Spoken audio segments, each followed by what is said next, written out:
I've jerry rigged it. It's showing now. Hell yeah. All right. Let's just fucking start. All right. Hello everyone. It's your boy, and welcome to the first episode of A Conversation With. My first guest for today is YouTuber, animator, voice actor, rapper, internet legend, the skinny legend himself, Mr. Arin Hanson. No, How you doing, dude? no, don't ever call me that. What? Is this what it's called? A conversation with? It's called Off the Record, but I'm just it's a conversation with Arin. All right, that's how it is. Wait, so what is it? If you put up the thumbnail, what does it say? It doesn't say anything on the thumbnail. What is it? So it's just a picture. Okay, what does it say in the title of the YouTube video? I don't know. I'm doing this on the fly. Don't dig into me like this early in the show. You said it was a conversation with. Yeah. As if Okay. that The was the show. name of the I'm show, thinking but of. it's not. Okay. I'm thinking of calling the show Off the Record. Okay, Yeah. Off the Record is great. Yeah. I love that name. I Great know name. there's like 50 fucking podcasts out there with the same name, but screw it. That's what it's gonna be Is called. it? I don't know. Probably. Okay, then call it like. Yeah, you know what? Give me a conversation. Give me a suggestion because I suck at coming up with names, as you can tell from my Peach username. Time. No, we're not calling it fucking Peach Time. Okay. It has to be like a pun, right? Like you gotta. It's like Off the Record is just a thing, right? If I call it Peach Time, then every guest I have to bring up some conversation that has to do with peaches. There's not much you can talk about with peaches. Exactly. Off the peach. Georgia, by the way, not the most prolific peach growing state. I forget which one it is, but it's not Georgia. Oh, we're getting political now, are we? it's like North Carolina or some shit. Okay. But the thing is, Off the Record would be a great name for like if you interviewed exclusively musicians, because then there's a pun there. Then it's like Off the Record because they're not making a record. Are you not a musician or? Well, yeah, you're not going to interview exclusively musicians. Are you? Well, I can talk to them about music, right? Because, like, every human being listens to music, I hope. I don't know. I can't think of a name right now, but Off the Record's great. I like it. It's a fun name. Okay, well then let's just talk about Off the Record then. Oh, I mean, let's just call it Off the Record. And okay. then we'll just... Meanwhile, the YouTube thumbnail's like some other fucking name. Yeah, it's like Peach Time Peach with Time. Joey. off the peach. So you got some questions or something, right? Well, I got some topics that I want to, I guess, discuss. I mean, okay, so to put people up to speed, this is not the first time I'm talking to you. We've done a video together on my channel, but we've also just kind of like chatted off the record. Okay. This guy right here, come on. I don't even know where my camera is. Yeah, laughs only on this channel. But yeah, this is I think maybe the, I don't know, third or fourth time we've been in a call, something like that. I don't count. I just treasure your friendship. Oh. Every moment I can spend with you is a goddamn blessing. You know it. Okay. All right. Anyway, I wish I had a lie detector right now. But okay. Where's the lie? Where's the fucking lie, chat? Am I too loud? It looks like I'm peaking. Are you peeking? Did I peak? Was I like for a second? No, you should be all right. Okay, cool. Yeah. But where's the lie? You're a beautiful man. You're interesting. You're successful. You are funny. Like, what else do you want? Kind? For you to stop. That's what I want. I didn't lead with kind. I feel. Yeah. He's like, you're inspiring. You're successful, but God, you're an asshole. Yeah, it's just so mean. So mean. All right, but I guess I have a bunch of topics here that I want to, I guess, like talk about and cover with you. And I guess one thing is kind of going on from, I think, one of the first conversations I had with you off camera, which was about how you started Shuffle Master, right? That's like your new side thing. Oh yeah. How's that? Man. How's that going? It hasn't been lately. I just haven't had any time. It was just a fun thing. Well, you know, candidly, it was a way I was getting into cards. I was getting into Magic and Pokemon specifically. But then I was also getting a little bit into like collecting Yu-Gi-Oh and Digimon now. I actually play Digimon. But collecting cards is an expensive hobby. I'm not gonna lie. And it was just like, well, I like opening this stuff anyway. what Mm. if I just did it on stream, and then I could use that to fund my horrible addiction? Right. And I'm very upfront about it on the channel. I'm like, Mm. all the super chat revenue, it just buys more cards. Right. Right. There's no secret yacht in the making or something. Like this is all you get. This is the fucking most WYSIWYG shit you've ever seen. Yeah. Yeah. So I mean, I think people will appreciate that though, right? I mean, like they obviously coming to your stream for that reason. So of course, why would they not be happy with getting more of that kind of content that they're trying to yeah, support, right? There is a loud ass fucking. Is that your end or my end? you got. Can you You hear got that banshees, ambulance? dude? Can you hear that You got ambulance? banshees? Dude, I had a phone call earlier today where I didn't realize it. Well, I was at a place and then I got a call and I was like, "Oh, it's kind of loud in here. I should go into my car." Mm. So I went into my car and then I realized like 3 minutes into the call that I was literally parked across the street from a fire station. So like like every 5 minutes there was just like loud sirens for like sustained because they were like slowly coming out of the foot, and I was like, "Oh, this is not the ideal environment for Yeah, a yeah. serious phone call." Literally the worst place you could have parked. But I guess like yeah, so like because I remember you were going on about Shuffle Master, or I was going on about like because I think when I first talked to you about the whole like Shuffle Master thing, that was I think like kind of a little bit after I guess the peak of like card unboxing streams and stuff like that, and at that point I hadn't done one yet. But Have you just done one? I did one last week. So I What did did you do? I did a so for a main channel video, I bought like a bunch of I went around Tokyo and bought a bunch of like lucky bags kind of thing.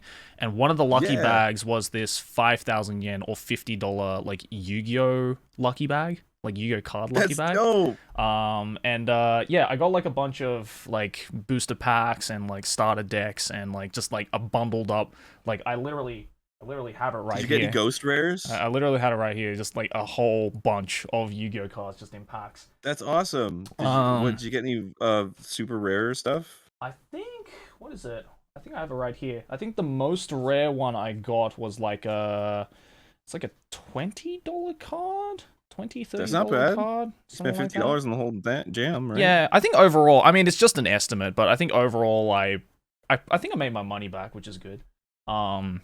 But That's awesome. yeah. Did you like it? Did you have fun? Yeah, it was pretty fun actually, because like I'd never kind of rated or I guess like looked at prices of cards and stuff like that. I mean, like the last time I played Yu-Gi-Oh was fucking Jesus, like 5th grade before they got. You used to play Yu-Gi-Oh? I used to play Yu-Gi-Oh before they got banned at my school because everyone was playing it.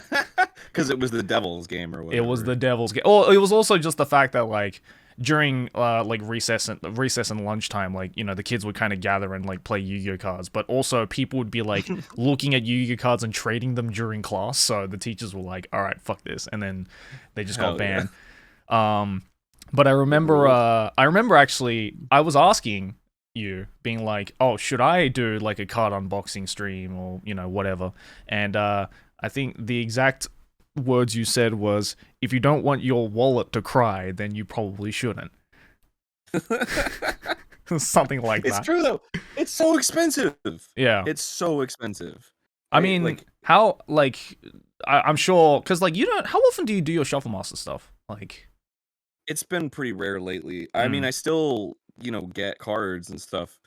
But like Fusion Strike was the last set that Pokemon set that came. I don't really do Magic that much anymore.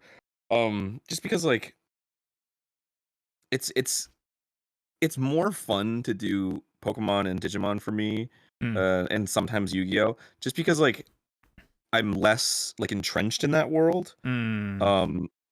So I could just kind of be silly about like what's in front of me, as opposed to when Magic happens, I get like a little bit too in the weeds about like, oh, is this card good? Like, let me hold on, let me read. Okay, and then and then less people like Magic than like say just opening a fucking Pokemon card or whatever. yeah. So I've been doing that less, but the question was, do I do it? Yes. So Fusion Strike came out, and the only reason I did that was because Leonhardt gave me a base set 2 booster, which is like, it's like, I don't know, it was like $200 for a booster or something. And he did it to promote his charity. So I did like a little charity stream for for his charity and raise some money. So that's That's why I good. did that recently. But I just haven't in a while because I just haven't had time. Like I was on tour, and then the holidays, and Mm. now we're getting back, and we're like re-gearing up, and we're like shooting Power Hour again for Game Grumps and stuff. So it's like there's just so much. I'm just doing so much right now Mm. that I haven't really had time to just kind of sit down and have fun and open up cards for and do the stupid clutch cargo shit that I do. Yeah, because like that was gonna be like one of the things I wanted to talk to you about, which is like kind of the fact that you do so much shit. Like, you know, as you were saying, like you do like Game Grump stuff and and like Starbomb and now Shuffle Master and like all the tours you do. Like you just finished Scribble Showdown not too long ago. Yeah. And it's just like I don't know, it's just like as someone who also wants to kind of try and branch out and do as many things as I can while I'm still on this earth. Like that's like I don't know. I see all the stuff you do and I'm just like how in the fuck do you have time to do anything? Like legit like when I messaged you about this show and this offer, I was like, nah, he's gonna be way too busy. And you literally replied back like 2 minutes later being like, yeah, let's do it. And I was like how do you have that, like how do you I guess like find the time throughout all the things you do to be able and like kind of juggle all of that together and also try and find time for like obviously your friends and your family and and just stuff like that. Well, first of all, up top, um, and this is something you got to understand because it doesn't seem like you get it yet. Mm. I like you. So when you say that you want to do a thing, I'm like, hell yeah, I like this guy. I want to do a Right. thing. So it's not like I'm not just like piling on random shit that people ask me all the time. Like it's like Joey came to me and asked me if I'd be on the Right, but show, but and I was like, he's you have to yeah, that's great. look at it from my perspective as well because you're like I told you this straight up. I think like the first time I messaged you, and I fucking regret doing this because I'm thinking back and I'm just like, why the fuck did I say that? But I remember I messaged you. I was probably drunk, but I messaged you and I was like, not gonna lie, you're literally like my fucking like idol when it comes to like internet shit. Like I've been watching you since so fucking long ago, like, and that was another thing I was gonna like talk to you about was like the whole Newgrounds era and stuff like that. But like it's so weird that I don't know, just like someone in my eyes, someone of your stature is just like, there at all times to me. It's Dude, I'm like just on my shitty laptop with the microphone that I borrowed from work. Like, it's not. There's no whatever you consider me to be in terms of like. It's well, we're just chatting, bro. yeah. But no, I don't often use the word starstruck, but I think with you, I do often get starstruck. Oh, come on. This nobody wants to watch this. You're fantastic. I think you're great, all right? Um what the fuck was I gonna say about this? Okay, so thank you. You're very fucking sweet. You're super sweet, man, and I appreciate everything that you said that's nice about me and how you feel about me. Second of all, to answer your question Mm, about that's a two-parter where yeah, you were like, "How do you have time for stuff?" yeah. The one was that I like you, and two, um, to be frank, I have a staff, so Mm, it's like I'm not doing. It's like there's stuff that's attributed to me. It's like, oh, my touring company, and oh, my Starbomb, or whatever. It's like mm, there's other people involved in those projects. So it's right. with the Game Grumps, it's like I have producers, I have editors, so Mm, it's like, oh, he made the Power Hour. No, I showed up and filmed it. Like right, it's right.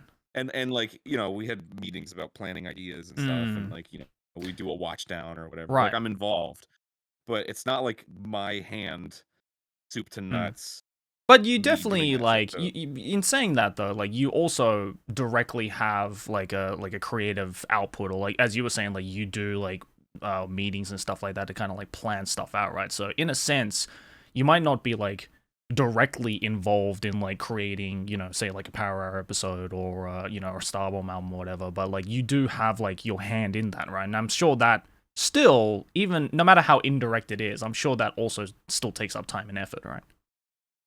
yeah, well, that's why I have Google Calendar is my lifeline. I Mm, don't. It's I the reason it's easy for me to respond to you in 2 minutes when you're asking me for it's because I can see the time that I have open, so it's Mm, like, okay, are you available in these specific times, you know what I mean? mm, Which like is easy for organizing time, but also has the negative aspect of like everything in my life needs to be planned out, right. so there's less room for spontaneity in a lot of cases, Mm, um which whatever, it comes with the territory, I guess. mm. uh but yeah, I forgot the impetus of the question, but it's Yeah, just I there's give and guess. take and everything, right? Yeah, yeah, yeah, yeah. That's true. Yeah, because like, I guess like with us as well, like for me, especially since the beginning of Trash Taste, like, I've kind of had to like learn to, because before Trash Taste and everything, I only really had to focus on like myself and my own content, right? Like I didn't really have like a team or like staff or anything like that, would do basically the heavy lifting of, doing all the prepping and doing Mm. all the, getting everything together to make it presentable. And then I kind of just like show up and do that, right? So like, at least for me personally, it's been like really interesting, I guess like learning experience to kind of work with people like that and to like kind of make something Yeah. that is, I don't necessarily have a direct input or direct hand in, but is just as much, something that I would like to make if it was just me doing it, right? And it's like Yeah. I remember like asking you about that too, and like you recommended me a book which I read about like The Ideal Team Player? yeah, that's it. Yeah. Yeah, I read that. I bought it upon your recommendation, and really good book. Like learnt a lot. So thank you for that recommendation. And Yeah, it's our Bible for hiring. yeah. Honestly, like it really gave me like a good insight into, yeah, just like what kind of people I guess work the best in those kinds of situations. And I think like, yeah, because we are planning to get on more people onto Trash Taste, especially. I think that's gonna be like a really good thing to kind of look back on for hiring people. Because because like I never thought I'd be that kind of person who would, be responsible for like, getting staff and, hiring people and shit like that. So it's like, in my head, I was just like, oh, I'll just hire my friends. I'll just hire people who I like. But I don't know. Oh no. Yeah.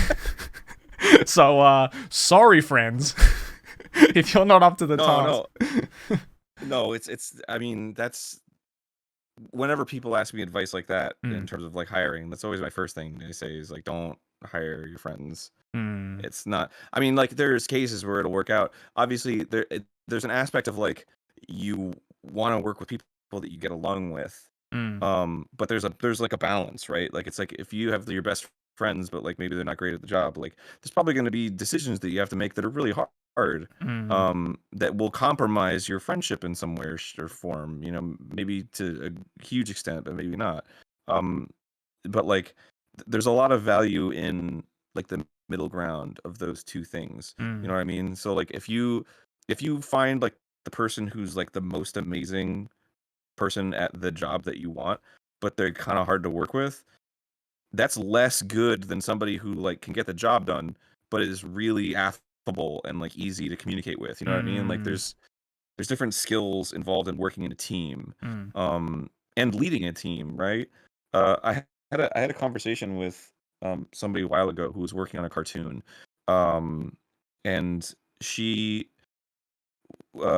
she was having a conversation and she was like, I'm in charge of this cartoon, and she had like a team, but she was like, I don't know how to I don't know how to tell people how to be funny, mm, right? And so like it's hard for me to communicate my thoughts on stuff because it's just like this is just funnier, you know what I mm. mean?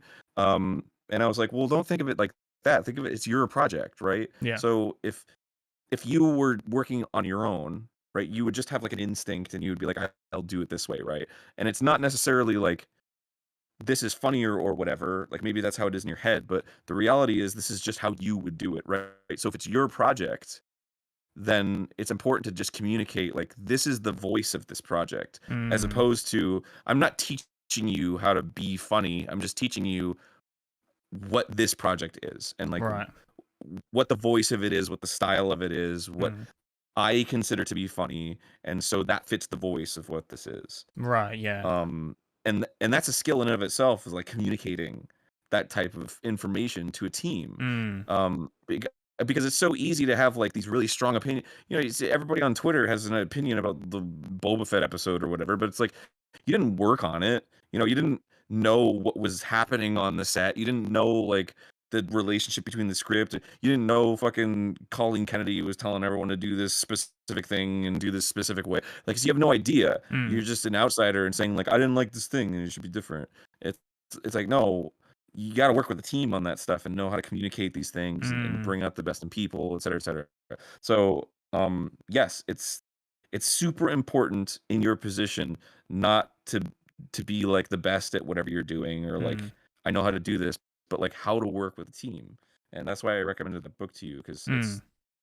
it's so important to know what you're looking for in a team and how to communicate with a team. Yeah, definitely, definitely. I mean, like, I kind of say the same thing as well to my editors for my videos as well, being like, because I remember when I was first starting off with the editor, I kind of, yeah, had a difficulty of, trying to, like, I didn't, because obviously I was so used to editing videos on my own that the first time I asked someone else to do it, I think I had a really difficult time trying to, like, say, like, this is the kind of style that I like, or this is the kind of way that works for my style of comedy and my style of videos. But then after a while, I kind of just realized, like, after a while, like, it's almost like you just kind of have to, like, trust that person, I guess, in a sense. And, like, Mm-hmm. there's nothing wrong with having a slight little bit of their personality also thrown into it as well, type of thing. Yeah, I Yeah. mean, that's something that's beautiful about working with a team too. Is like, you know, you can be like the Richard Williams and make your thing and take fucking 15 years to make it or whatever. Mm. But like everybody else has their own. There's so many situations in Game Grumps or anything else that I've been working on where somebody Mm. pitches an idea and I'm like, I would never have thought of that, and that's a brilliant idea. Mm. Um, that's also that's something that's great about working with a team. Mm. But you're right, like, and I think that's something that scares people away who are in your position, right? Who do their own stuff for so long, and then they get somebody that to work with them, and then they immediately, there's like a culture shock Mm. of like, oh, this isn't, I don't like this, this isn't. But of course, because they don't know the shit that you've built up in your head for fucking 20 odd years of working on this shit. Like, Yeah. they're just putting themselves into it. So like there's Mm. of course going to be like this period where they have to learn like what nobody's going to be perfect right out the gate, you know what I mean? They're not going to be a Mm. mind reader.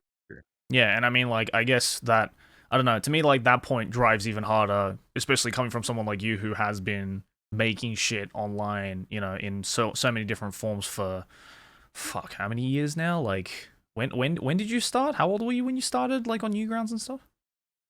On Newgrounds, I think I was 18. 18, and you're how old now? um 35. 35, so shit, like, over 15 years now.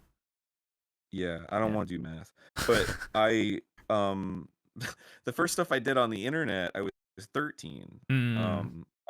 I made those in a nutshell MP3s and then Yeah. put them on Napster. Mm. So like Dragon Ball Z in a nutshell, I made when I was 13. Yeah, yeah, yeah. So I've been making internet comedy content for since I was a wee lad. Yeah, yeah.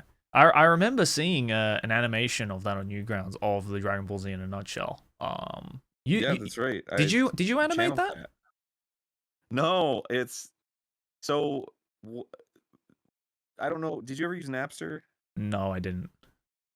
So Napster was like the first wide open source MP3 sharing program, right? Right, So right. the way it worked was you when you loaded up the program, you would tell it like, these are the folders I want you to see, and then now that you can see them, they are shareable, right? Right. So and they're like scrubbable. So Mm. if somebody at home there was no algorithm or anything, so you'd literally have to search like, hilariously Metallica or something. Mm. And then everybody that had an MP3 that had Metallica in the name would show up on this list, Right. and then you would just click it, and then you would download it directly from them. Right. That was it was beautiful. So But it's kind of like so similar to like LimeWire in a sense, or yeah. It's Lime. Yeah, Napster was the precursor to LimeWire. okay, right. Um, but since there was no algorithm, you couldn't. There was no like searchability. You literally had to like actively search for something that you wanted. Yeah. Um, so what people would do was they would basically like tag their MP3s, because it didn't search into metadata or anything. It just looked at the title of the MP3. Mm. So everyone would rename their MP3s, like instead of just like fucking Jamiroquai Virtual Insanity, it'd be like Jamiroquai Virtual Insanity Funk, disco, Mm. pop, So basically, just in the like title of the SEO in the MP3. title. Yeah, exactly. Yeah. So I was way into music, but also comedy. Mm. So I was looking up comedy bits left and right, and all of them said like comedy, parody, etc. So when I made my own MP3s, I did that. Mm. I would write like I called it Ego and Company. That was my like band. Mm. So it was like Ego and Company, Dragon Ball Z in a nutshell, and then it would be like parody, anime, funny, comedy, Mm. satire in the title. Um, and so like I just put that up in my folder, and then I checked like a couple months later, and like there were like hundreds of hits Mm. where I was like, oh, people actually downloaded this shit. Uh, so that's how it kind of spread around. And then this dude Channel Cat, who I still know to this day, Mm. made a cartoon out of it without me knowing. Right. And then he posted it on Newgrounds, and it was like #1 for a while on the Mm. portal. And I was like, oh my god, that's wild. Uh, so I've never been. I know a lot of artists are very much like don't steal, and like that's Mm. great. I'm way into that, but like I've never been like that. Mm. So I reached out to him, and I was like, hey, I made that MP3. And he was like, "Oh, I'm so sorry. I'll take it down." And I was like, "No, it's fine. It's cool. I think Yeah. it's awesome. I'm working on a second one. Do you want to make that one too?" And he was like, "Oh no, I'm busy. I don't know." And I was like, Right. "Okay, cool." And then like a couple days later, I was like, "Oh, I finished it. Here's I'll send it to you." And then and then like 2 minutes later, he was like, "I'm making it right now." So That's awesome. um so that's how that started, and that's how I kind of got into like making Flash was through Right. like collaboration with other people, and I was like, doing voices in other people's Flash cartoons. Mm-hmm. And I was already my whole life I had been drawing, so I was like, I should learn Flash. Mm. Um, and then I made Metal Gear Awesome. Damn. So Like that, yeah, that was the because start of I remember as well, like vividly when I was on Newgrounds. Like I remember, fuck, I don't even remember how old I was. I was very, very young. I was maybe like I don't know, 10, something like that, going on to Yeah. Newgrounds. And I remember one of my friends showed me that Dragon Ball Z in a nutshell animation, and like to a 10-year-old, I was like, this is the funniest shit ever made. Like this is awesome. This is hilarious. And then from there, I kind of like started watching like a lot of like sprite art animations and stuff like that, like sprite animations. Yeah. Yeah. So What was like it? Oh, what was his name? It was like Earthworm Jim. What was his name? Alvin Earthworm. Alvin Earthworm. That's right. Yeah. I used to watch so much Alvin Earthworm. It was like Oh ridiculous. my I god. loved everything he made. And then from there I kind of like, got into like your stuff and like all the big guys on Newgrounds. And then yeah, and then but it was so weird because when I first found that DBZ in a nutshell animation, I didn't know that was you. So when I got into your animations, like Girl Chan and all the ones you were known for. And then I went back and listened to it, and one of my friends was like, "Hey, did you know that's like Ego Raptor's voice?" And I was like, "What?" Yeah, it's wild too because you can. Yeah, I was 13, so like you Yeah, can slow it down to normal speed, and you're like, "Oh my god, this is a prepubescent boy yeah, doing these voices." I think that's why I sped it up because well, there was another reason too. So that in particular was inspired by, like I said, I downloaded a bunch of comedy bits, yeah, and I didn't realize they were from like radio shows and shit. So I yeah. just thought they were like random, and that's why I just made clips because I was like, oh, people are making clips, I should make clips. Mm, Um, but the one I was obsessed with was this one called Star Wars in 30 Seconds, right. which was probably on YouTube or whatever. But it was just like this really quick synopsis of the first three movies, Mm. and it was made before the Phantom Menace came out. Oh wow. Uh, and it was just like it was just like do do do clean the droid. Well, I should save later. Oh, let's go. You know, and I was like, I was so blown away that like you could condense so much comedy into like this tiny little nugget, Mm, and like I listened to it over and over and over and over again because there were yeah. like jokes that I would miss because I was just like I was laughing at one part and like missed another part. Um, so I was like, I want to do that. I want to just like condense my comedy down to Yeah, like yeah. distilled. And then that's where DBZ in a nutshell came out. Was just a I tried to speed it up. Like I couldn't Mm, be that fast naturally and funny naturally on my own, so I had right. to fucking use filters to compress it down to make Yeah. it as quick as possible. I feel as well like that was also like very uniquely Newgrounds humor. I feel like I don't know, there's something about like old school Newgrounds humor that's just like it's hard. Like I feel, you know, if you went back and like showed, you know, say DBZ in a nutshell to a 10-year-old today, they'd just be like, "What the fuck? Like, what is this?" Because I just feel it's just like it's so timely of the early 2000s. I feel, in a sense. Well, it was like subversive, you know, like Yeah, nobody was making stuff like that. I mean, not to I'm not like fucking it's like that's how it all was on Newgrounds. yeah, yeah. Um, but I didn't even make it for Newgrounds, you know, like I Mm. that was just for me. It just I yeah, don't it even think just I was happened to on work out, Newgrounds when I right? It just made it. happened to work out. Yeah. Yeah. But yeah, it's like I remember liking stuff that I look back on now and I'm like, this is the most unfunny shit I've ever seen in my life. But it was just like it was just because there was nothing like it at the time. Yeah, yeah. It felt so like it felt so personal because it was just so like over here in this corner that Mm. and you like found it and you're like, oh, this is it's mine, you know, as opposed to like this stuff that people are talking about at school Right. all day about fucking Pokemon or whatever. Yeah, yeah. Um, meanwhile, you have this thing that's like this little secret that Yeah. you and a couple people on the internet know about. Yeah, it was definitely Newgrounds was definitely one of those websites where I was like, I can't share this with my family and friends. Like, Yeah, exactly. but Oh like, cause God. like, oh god, cause like I remember one creator that I don't know why I was obsessed with him. I think it's a him. I don't know, but this might be a throwback for you. Do you remember Strawberry Clock? Yeah. Yeah, like Strawberry Clock. For those watching who don't know, is like I'd say he's almost like the I'd say he's almost like Newgrounds' like most famous shit poster. I think that's like the Mhm. only way I can describe him. He made this Famous for animation. B. Yeah, he made this animation called B, which is animation is a strong word to use, but it's literally just the letter B on a white background, and that was like an animation that just looped forever. And I think it won Turd of the That's Month. where 4chan B came from. Yeah, yeah, yeah, and yeah, that birthed the B board of 4chan, like it's just from this dude, and then that created like the Clock Crew, I think it's called. There was like a bunch of other dudes Yeah, who were like that's kind right. of named after the Clock Crew, and it's like that. It's weird that Newgrounds had its own like lore, you know? Well, I mean, they made like a whole day for it, right? They made like Clock Day, I think. Yeah, yeah, yeah. Yeah, which is just I don't know, like I feel that kind of comedy. Like back then, I was like, God, that's hilarious. That's so funny how committed this website is into like kind of putting up this like really like ridiculous shit poster up on this pedestal and being like, yeah, he's just part Yeah. of Newgrounds lore now.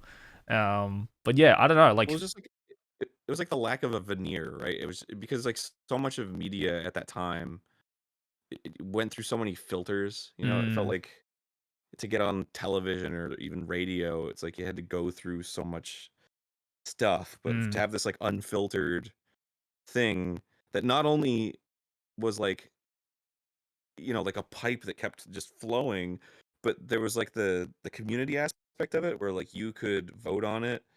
Like for those who don't know, Newgrounds had a system called blamming mm, where there would be a period where your movie would get submitted and then it would be sort of like this limbo mm, where the Newgrounds users had to vote whether it would stay on the website or not. right.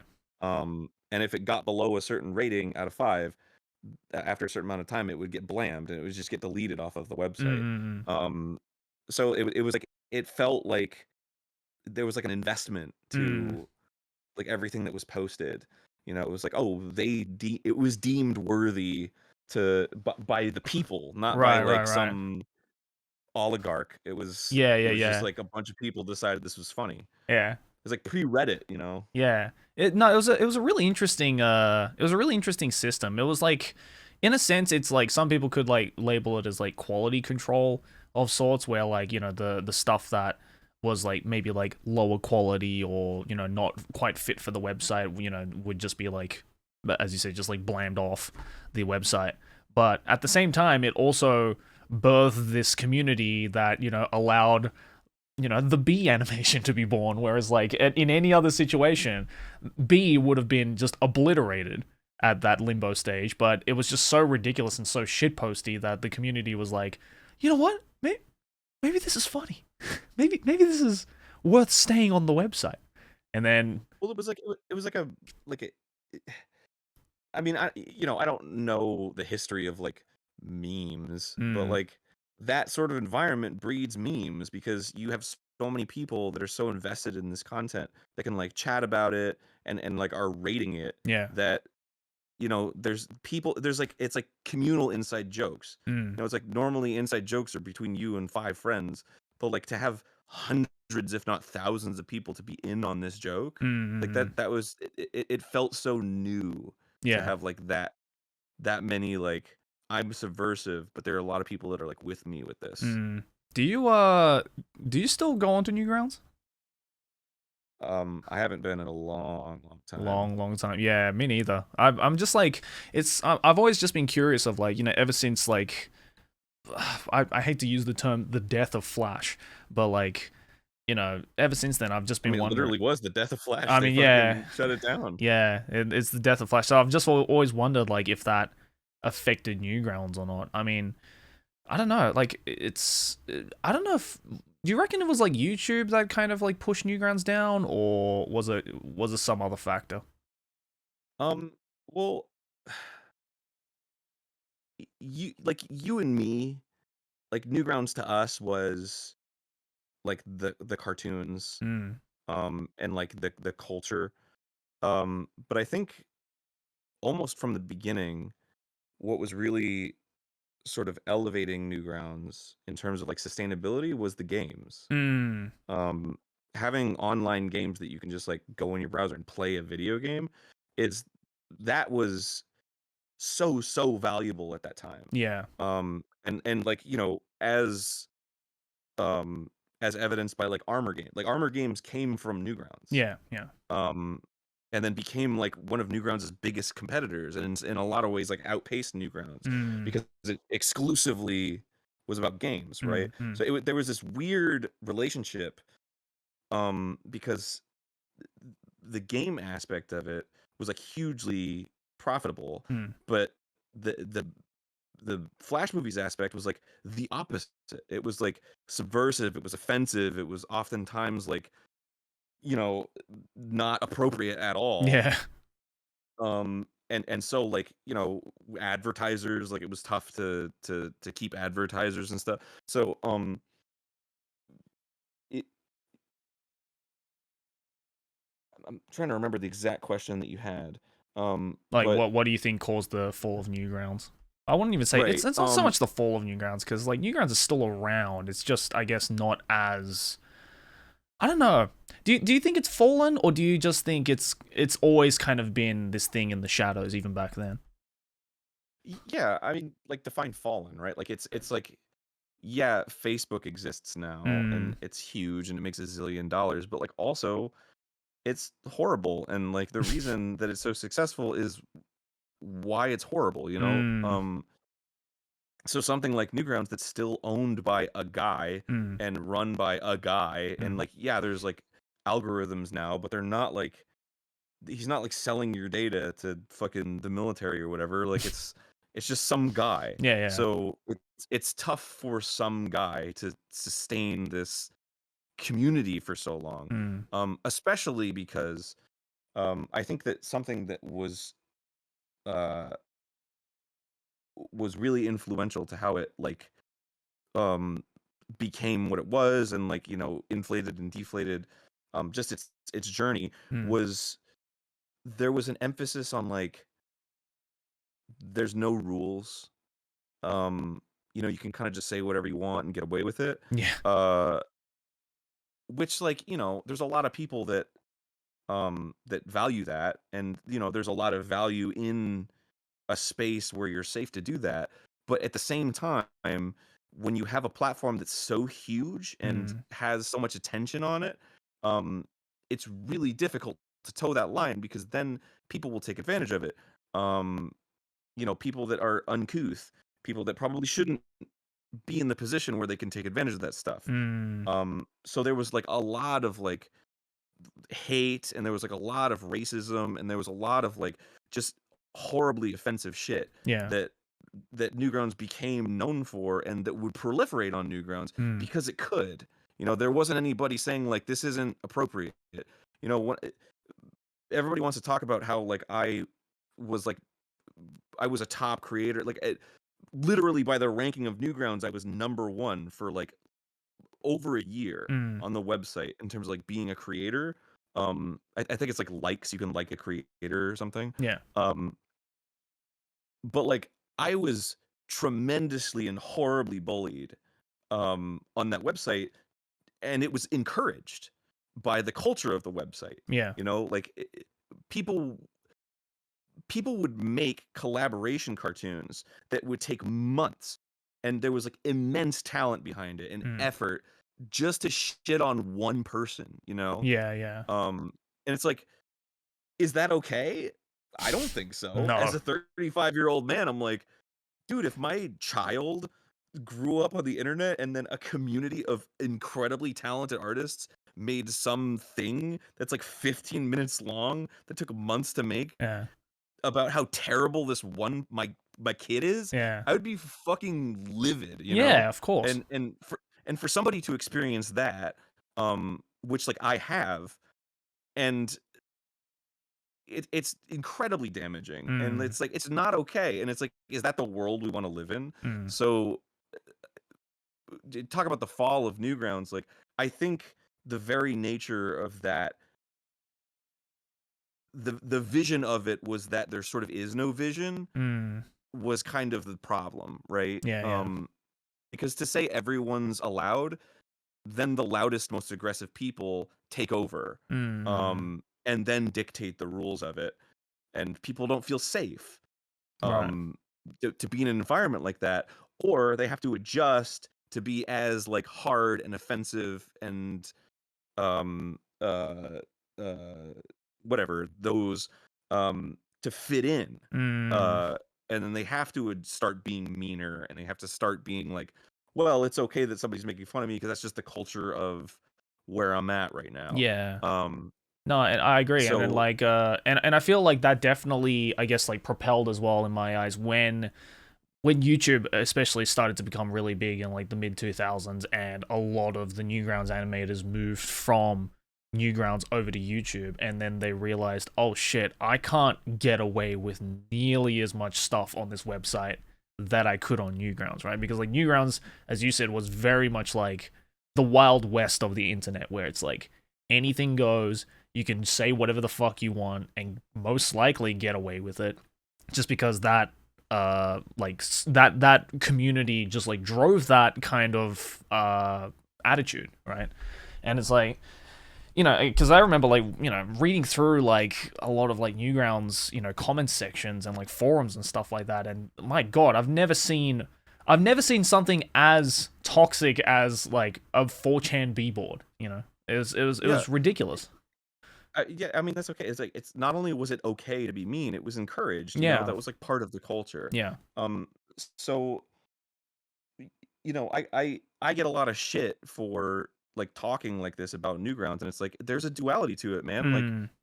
I yes, I'm incredibly grateful for that platform and the Mm. people that I was involved with, and like how it elevated me and how it allowed me to fucking get to where I am. Mm. And like a lot of the people from Newgrounds in that era, I still talk to and I love dearly. Mm. I've Tom Fulp, the creator of Newgrounds, is such a fucking dear person to me. Mm. Um, but like, you just have to, and I've had conversations with him about this. You can't ignore the toxicity that came out of it Mm. because of the nature of the website, you Yeah. know? and it's not that's not a place that I'm at in my life anymore. Mm. And and it feels like there's this sense of it's like all or nothing, like fucking you're with them or you die.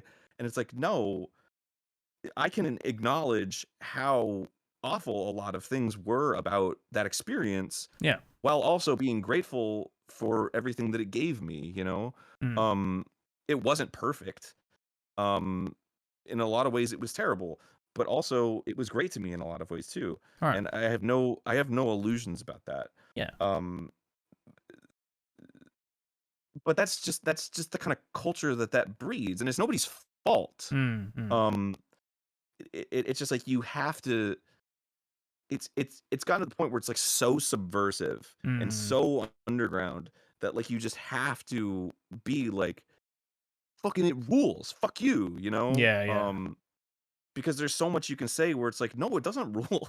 It's you know, like you have to believe. Yeah. Yeah. Um uh which, you know, whatever, it is what it is. Uh Yeah. I just don't I have no interest in being a part of that culture for the most part Mm. anymore. Yeah. Because I'm in a position now where it's not just like tens of thousands of people are watching my stuff now. It's like hundreds of thousands, if Mm. not millions of people have seen jokes that I've done and things that I've done, and like there's a responsibility that comes with that a little bit. Of course. Yeah. Because at the end of the day, it's like, what do you want to put out into the world? Mm. Mm. Um, you know, if you're just like, well, fuck you, I'll say whatever I want. That's the world that we live in. It's like, okay, that's a way to think, but for me, with that amount of power that I have to influence people, I mean, they're literally called influencers, you Mm. know. Mm. Um, I want to do something better than just you know You want to you be know a what I mean, good like influencer and not a bad influencer, right? well, a good influence, you know, Yeah. and not necessarily like a goody two shoes or something. Like Mm. obviously, I'm going to stay true to things that I find valuable, Of course. Yeah. Yeah. but if there's no reason to make like horribly offensive jokes Mm. just to make people laugh. You know, I know, and I don't. People who do that, I'm not like, oh fuck you. You know, it's like that's their choice. But Mm. my choice is not to do that. Mm. Because I don't want the last thing I want is because and there's no, you know, it's not a secret like because I grew up in that environment, you know, I grew Mm. up in Southern Florida. It wasn't a very progressive area. Mm. So like a lot of the language I used when I was a teenager was pretty bad. Yeah. It's stuff I wouldn't say anymore. Mm. Mm. But like I've been on the internet for so long that there's like records of that growth. Right. So it's really easy to like sort of be like, hey, he said these things, they're terrible. When I don't feel that way anymore, or I Mm. wouldn't say those things anymore.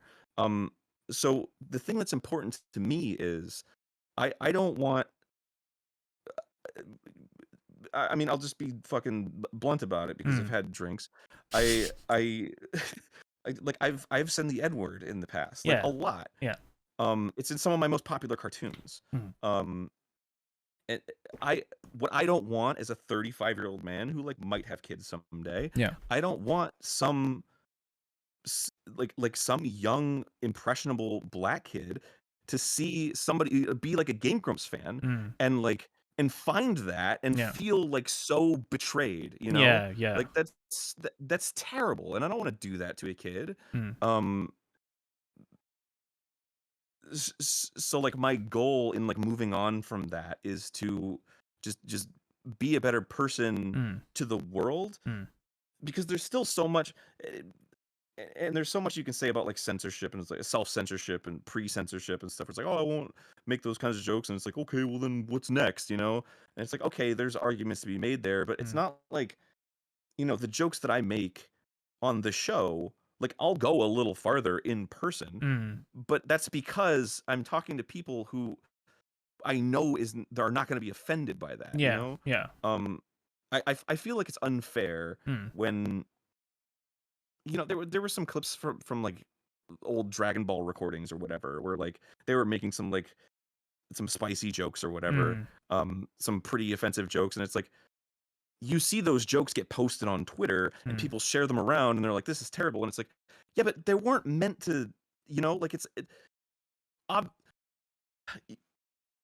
No, I get what you mean. whatever. I get what I'm you getting, mean. I'm It's getting like, on a, no, I'm I getting get on a what you bit of a mean. high horse. Yeah, yeah, yeah. No, I totally get But it's what like, you mean, and I think like the biggest difference, especially with someone like you who has been doing this ever since they were young, like very, very young, to now, where basically the large majority of your life has been documented on the internet, right? Which means that, not only your old mindset and the environment that you grew up in, both online and offline, was showing through old publications, but also you growing as a person. I mean, like, you were mentioning about like old clips being like shared on Twitter and then you getting blasted about it, but like I would argue that like you could fucking say anything on Twitter and people get blasted about it, right? It's like it's yeah, like of course, yeah. it become almost like oversensitive in a sense where like it's almost like a nowadays on the internet. It's almost like no fun allowed. This is gonna be the most boring party ever, where you can't be a little tongue in cheek, you can't be a little offhand with your comments,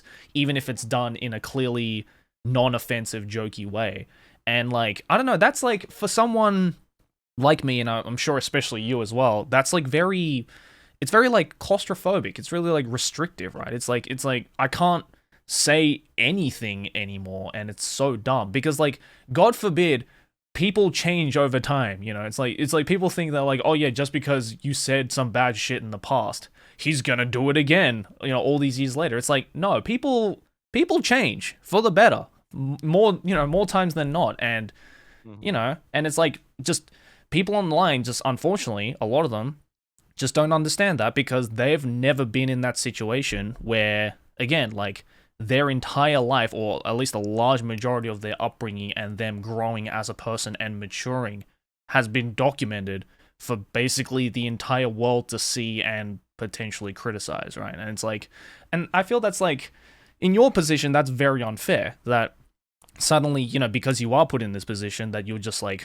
it's like free real estate to, collectively come and shit on you, where it's like, well, no, you probably wouldn't be able to handle it either if you were in the same position, right? So what gives you the right to judge a yeah, person like that, people are never going to understand that. No, And of course that's not. something that I think, um, what's the saying? Wisdom is knowledge plus experience. Mm, It's you can pretend like you know a thing and how it works, but it's like unless you've lived it, you don't really know what the experience is like. mm, Um, so, but like saying that is already is going like too far in terms of it's like, well, you're a fucking YouTube, you play video games for a living. What the fuck? So it's like you mm, can't win that argument.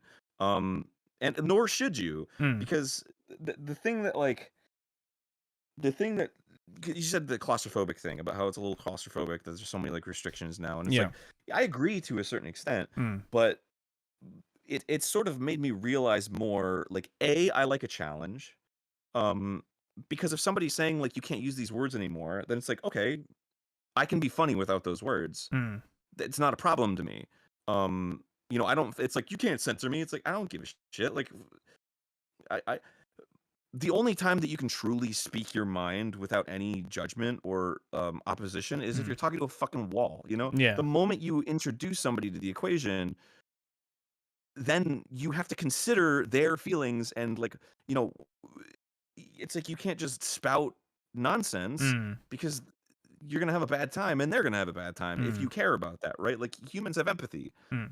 um so the argument of like I should be able to say what I want, it's like that's fucking bullshit, man. Like Yeah, yeah, you yeah. can say whatever you want if you're talking to yourself, Mm, but when there's other people involved, if you have empathy, have some fucking empathy. yeah. um But the second thing I wanted to say about the claustrophobic thing is it's made me value more like my personal life. Mm, mm, Because I think a lot of people who do this line of work get a lot out of doing it, right? And mm, I'm not saying that you shouldn't, but like when this is the source of everything that you get out of like communicating with people, or like getting feedback, or like energy from other people, like there might be an issue there, mm, because you can't really be yourself or feel a sense of acceptance mm. from an audience that's amorphous, because it's so large and there's so many people,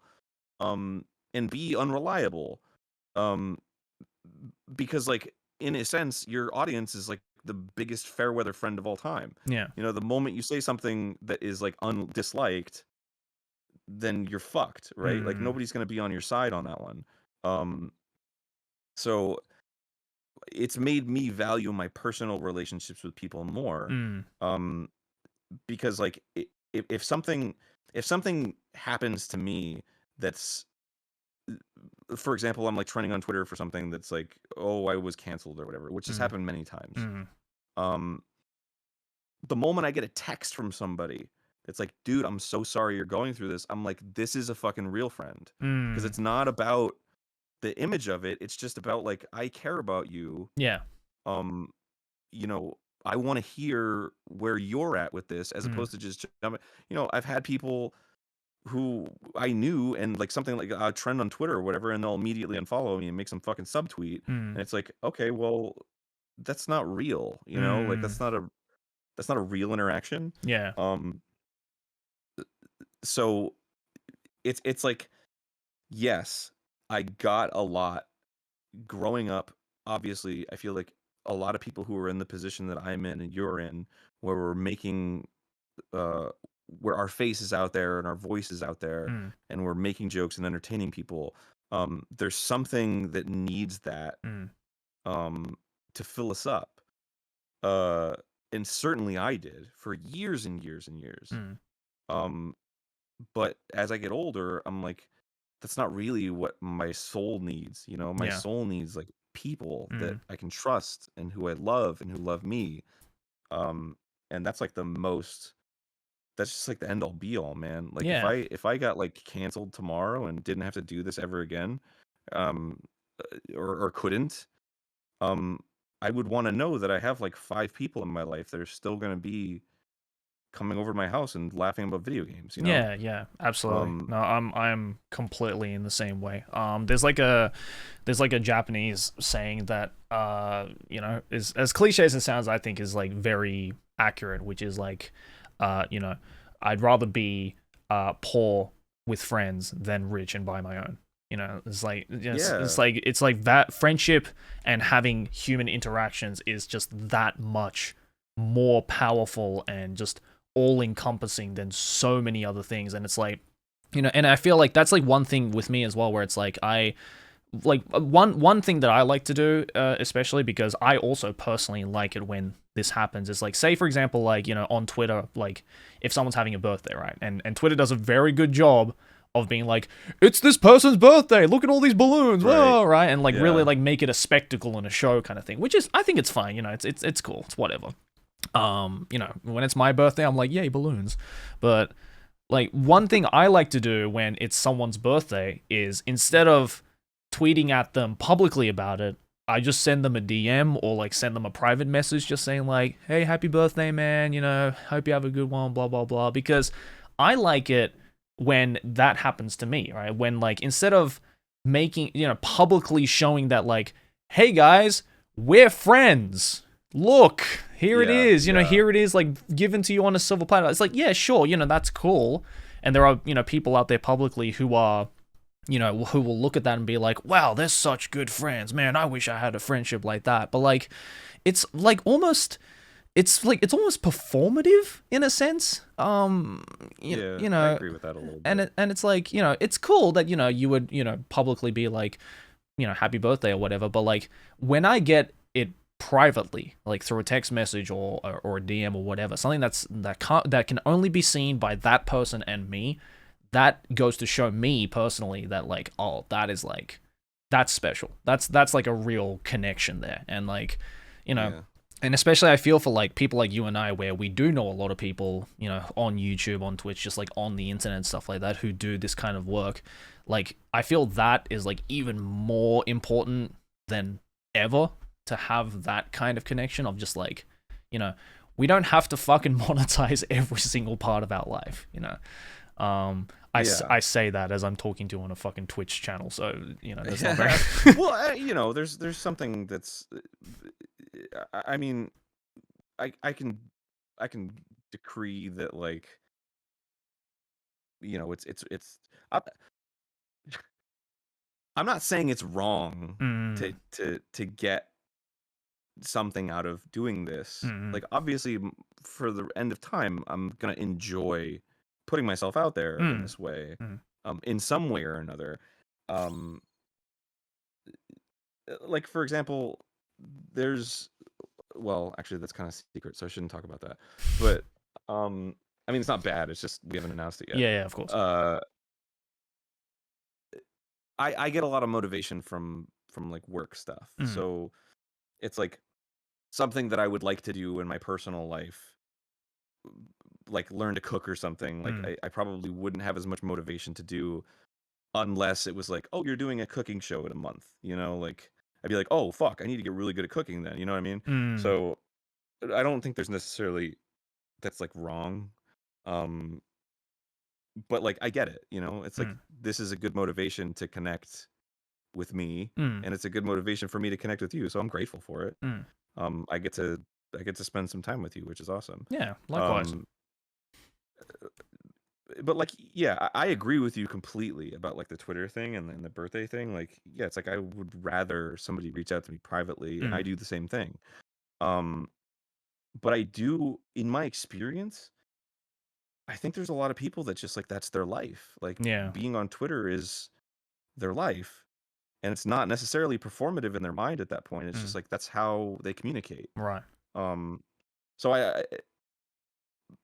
to me, it feels performative, but Mm. like to somebody else, they're just saying happy birthday, on the Yeah. platform that they use. Yeah.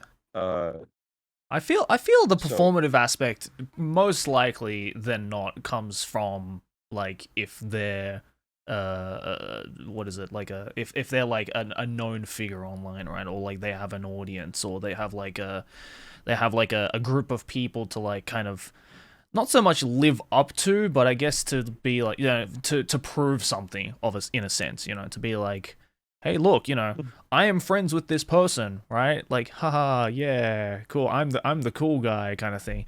And like, I'm sure that's not always the case, right? I'm sure with a lot of these like happy birthday public, Twitter things, a lot of it is a lot of it is personal, right? And a lot of it, does come from a good place. I'm sure it does, but I don't know, just a lot of it is also just like, dude, why are you trying so hard to prove that you're friends with this person? Just be friends with them because you want to be friends with them. I mean, dude, we're all human, man. Like if I get like added by somebody that like I don't talk to very often and I really look up to, I'm like, I don't like replying to them. No, I'm like, no, oh, he's tweeted at me. He likes me. That's no. cool. I totally get that as well, right? I was like, like the first time you like followed me back on Twitter, I was like, yo, like, yeah, I was fucking pissing my pants with excitement. Of course I was, but like, but I feel it's like after a while, and I feel when you're like that with everyone,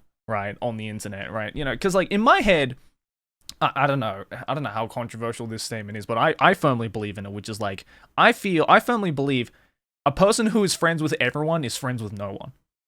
You know what I mean? Like, it's word. it's Okay. it's like, Yeah. it's like a person that I see that's like trying to be friendly with every single person out there, and trying to put on like a good face towards everybody is like almost, I don't know, it's like it's hard to trust in my opinion, where it's like, it's like you can't there is no human walking on this planet who is like so open-minded and so like open-hearted about every single fucking other person on the platform or on, the internet, that they're just friends with everyone. Like, there has to be some kind of personality or some kind of like trait about an individual that you just despise for whatever reason is that you can like come up with, right? It's like you have to hate someone. It's just like, I find it impossible that there is a person out there that's on Twitter right now and is like, yeah, I love everyone. I love every person. I'm like, no, you don't. No, you don't. You're just trying to show a good face to that person because you don't want to be seen as the asshole. Where it's like, everyone hates someone. So it's like, just be true to yourself about that, That's very funny. I want to say before I respond to that Yeah. or add on to that or whatever, there's a siren that went by, and it's so Japan has its own siren sound. Yeah. So I haven't been to. I usually go to Japan every year. Yeah. It's my favorite place to go, and I haven't been in like 3 years now because of fucking COVID. Yeah. So hearing that siren go by, I was like, oh my god, that's so nice. I'm like spilling my heart out, and just like trying to say some stuff to you, and in Aaron's head is just like, siren, nice. No, I was just fucking listening. Yeah, man. It's funny because there's a lot I agree with you about that. Because it's true. Like you wanna know that somebody has like a firmness to them, right? Like you want to know that somebody has like beliefs and they're not just like a yes man to everything just for whatever reason. It's like the assumption is like, oh, they want to climb the ladder or whatever, so they're nice to everyone. Because like personally, I believe that like everybody, like I believe in love. I believe in like everybody has a goodness in them. But there's a point where I believe that like my time is valuable. So, even though I could look at a fucking serial murderer and be like, well, there's some good there.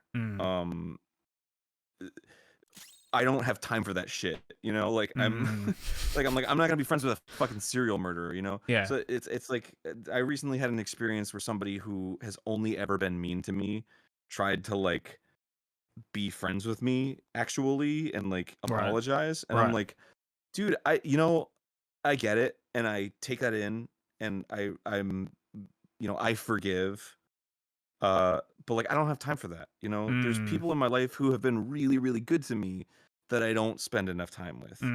So like, why would I go out of my way to give you the time when all you've ever been is a total fucking asshole to me? Right. So, that's where I draw the line, and that's like my firmness, right? Yeah. So like if there's somebody that's like, I don't know, I try to be kind to everyone. Right. Of course. Yeah, I mean, Unless they're, like, in overtly saying, being a dick. yeah, I mean, in saying all that I said, I'm not gonna like go out of my way to be like, by the way, you're a dickhead. Like, I'm not gonna do that. Like more than anything, like, if I don't like a person for whatever personal or naive reason it may be, just someone that I don't, as you were saying, like I don't have the liberty to give my limited time to, then I just like.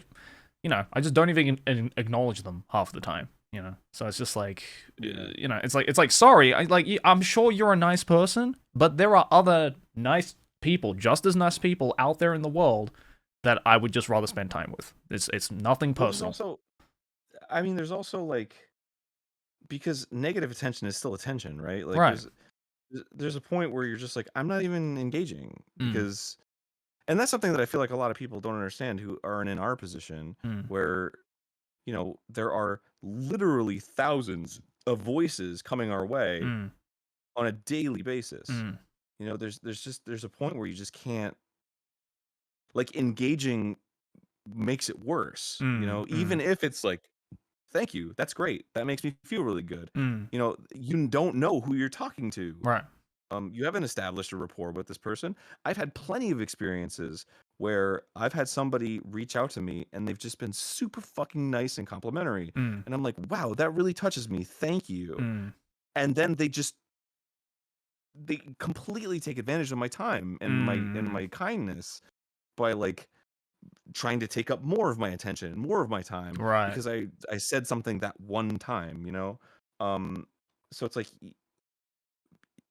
the unfortunate reality of the situation of being exposed to so many people is that you kind of have to be like the warden of your own time.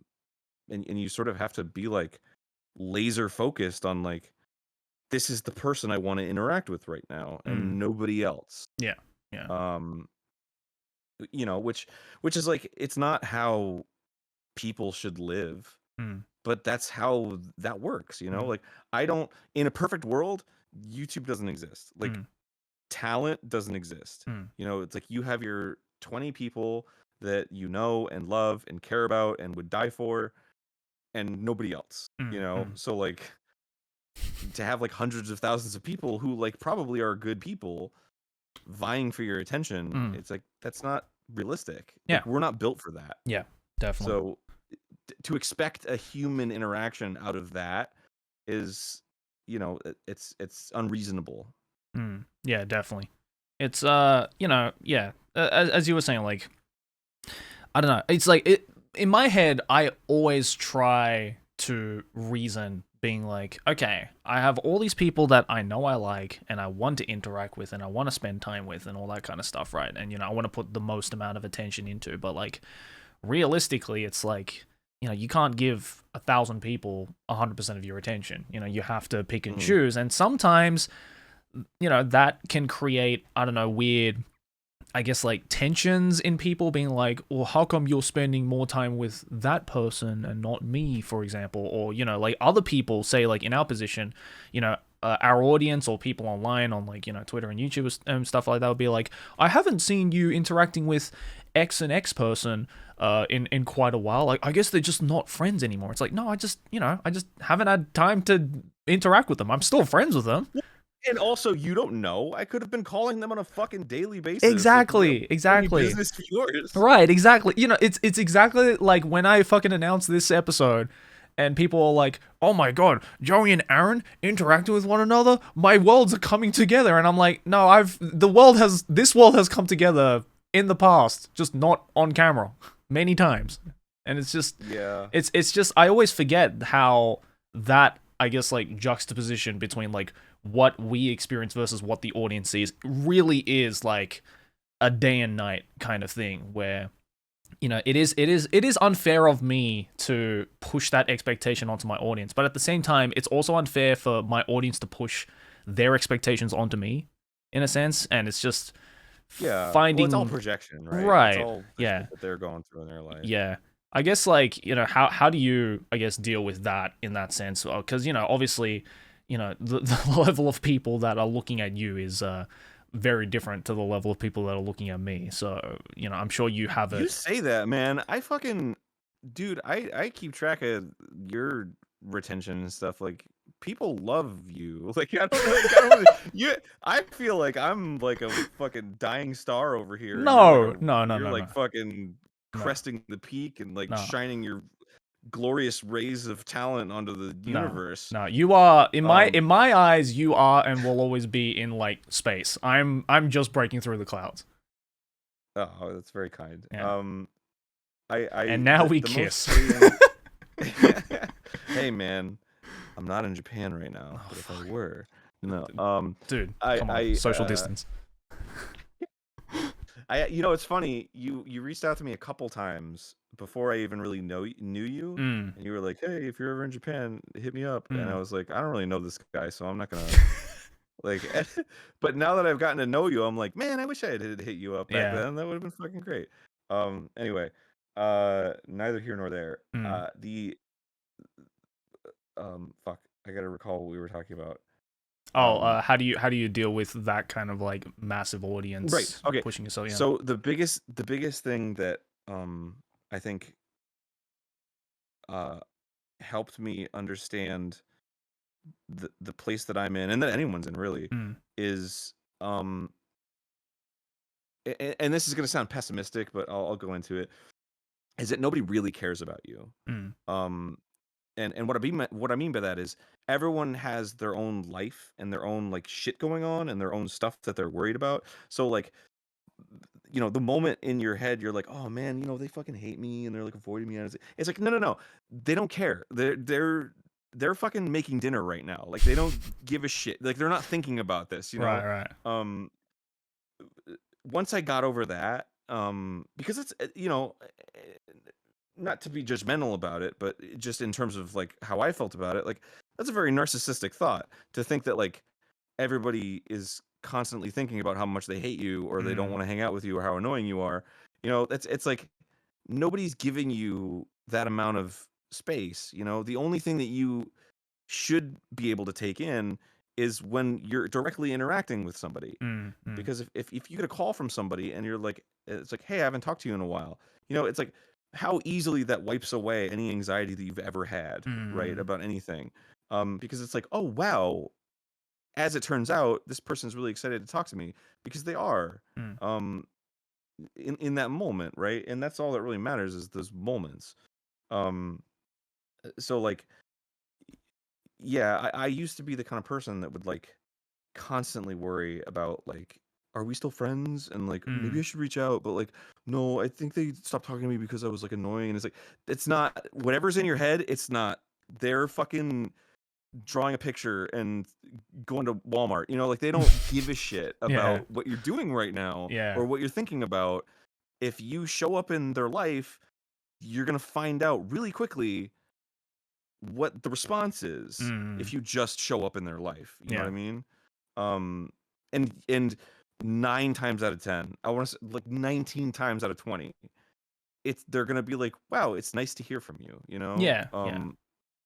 And that's actually something that that's my New Year's resolution, is to call people more. Because I've gotten so 2019, 2019, 2019 sounds like I'm fucking 2001. 2019, I was like in December. Yeah. I was like, dude, 2020 is gonna be the fucking year where I go out all the time and I like see people and I reach out to people. Like this is gonna be it, dude. Holy age things. And then, and then fucking March came around and I was like, okay, well, and now it's 2022. So like my resolution, which was so easy to feed into my anxieties of like, well, maybe I'll just stay in tonight. So 2022, my New Year's resolution was like call people more, because I have some friends that will just like fucking FaceTime you out of nowhere, and it's like I never feel bad about that, like if somebody I'm like, oh my god, they're FaceTiming me, fuck yeah, and I'm like, hey, what's up, man? It's like I've never ever felt like, oh, what an inconvenience. So I'm like, man, I need to fucking do that more. Because I want to give that to people, and B, like, I want to have these fucking moments with people. I'm just fucking rambling at this point. No. It's I completely get that, because I very much feel the same way. Like I haven't seen my family in over 2 years now. So like that just this idea of just calling them more and just FaceTiming them, getting in a Discord call, whatever it is, with family and friends that aren't just down the road or a car drive away, is like, I think everyone listening to this can relate to that, just how important that is more than ever now.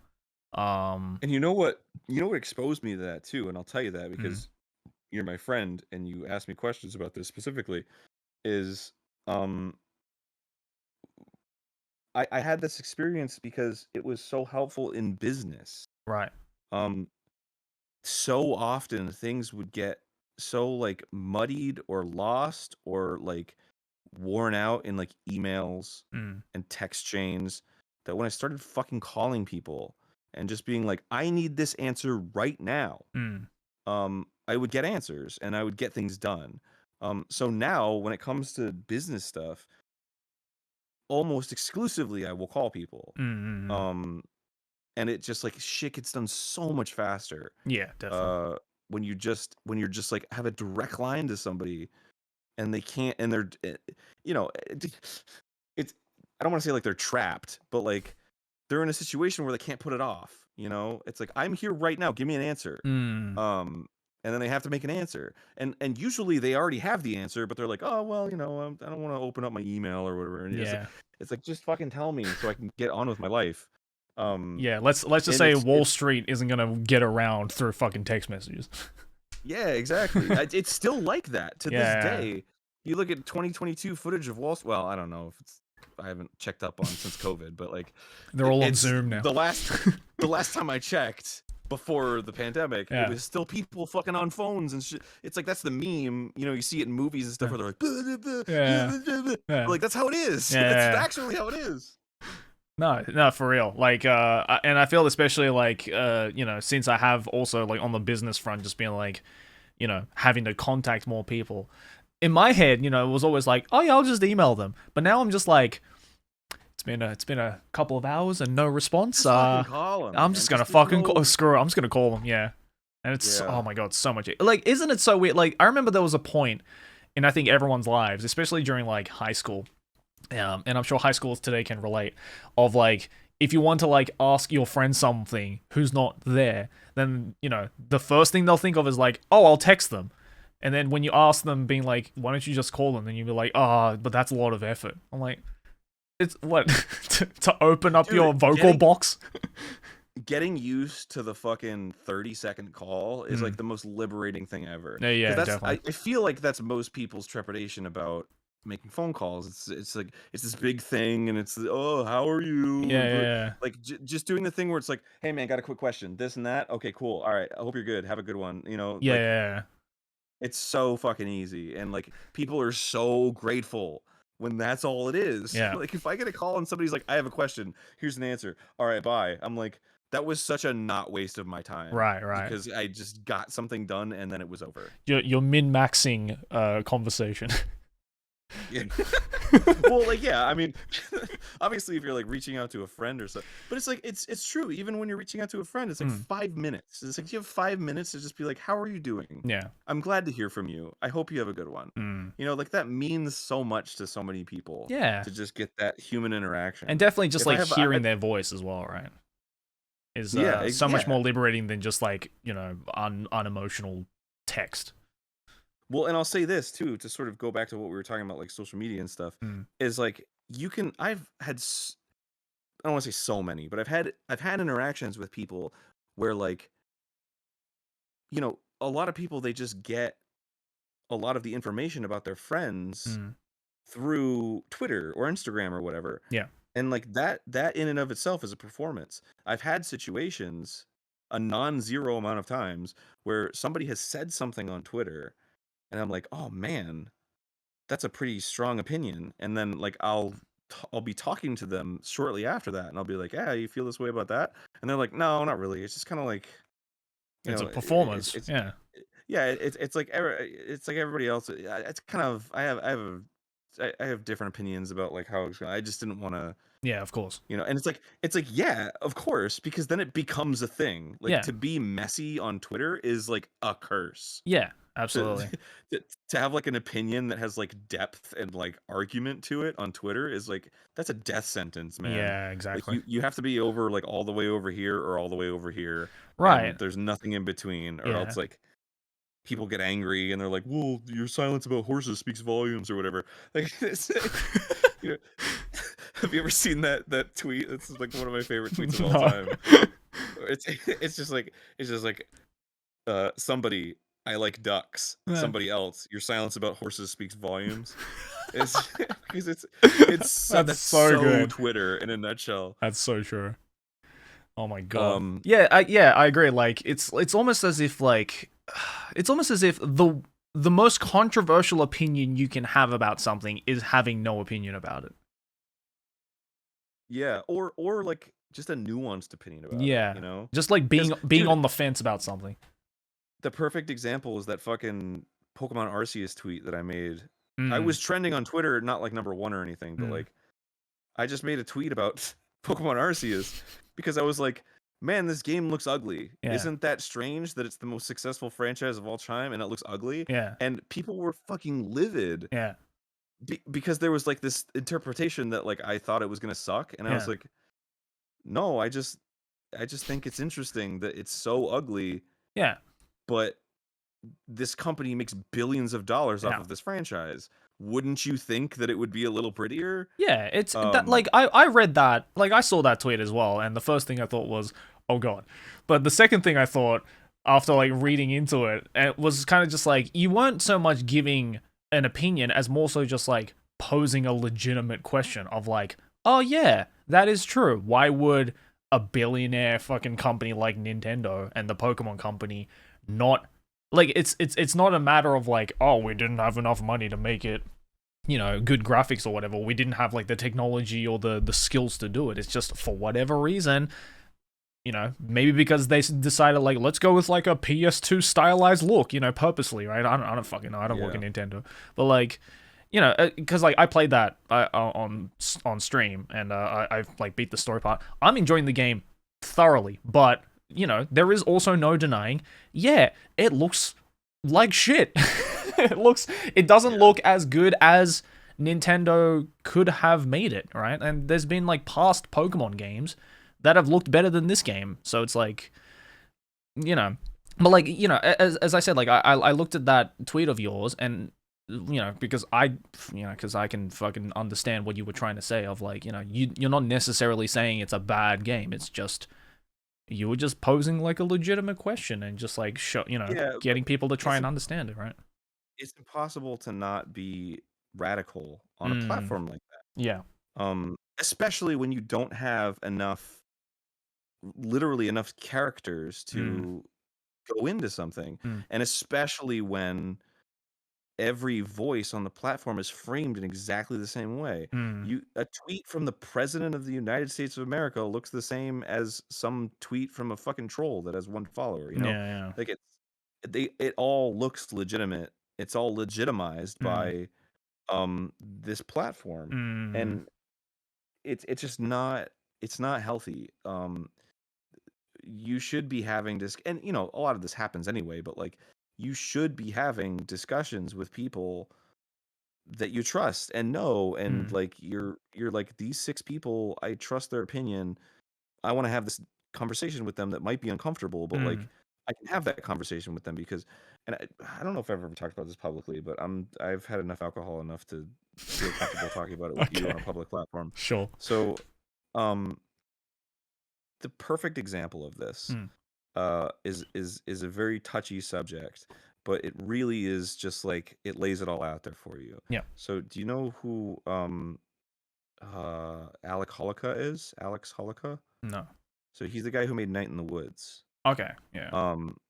So he, beloved for a while, because that game was, people love that shit. Turned out he was a bit of a predator. He was a bit of a piece of shit. And so that came out. I think like 3 women came out about that. Right. And it was huge. It was trending on Twitter, #1 for I think like days. And like, celebrities were talking about it. Like, it was a fucking big deal because this was like an indie darling, and it was about like growing up in a small town, and it was like this very innocent, like pure emotional journey. And then this fucking guy turned out to be a piece of shit. This sucks. So like, that happened. It was a big deal. It made fucking news.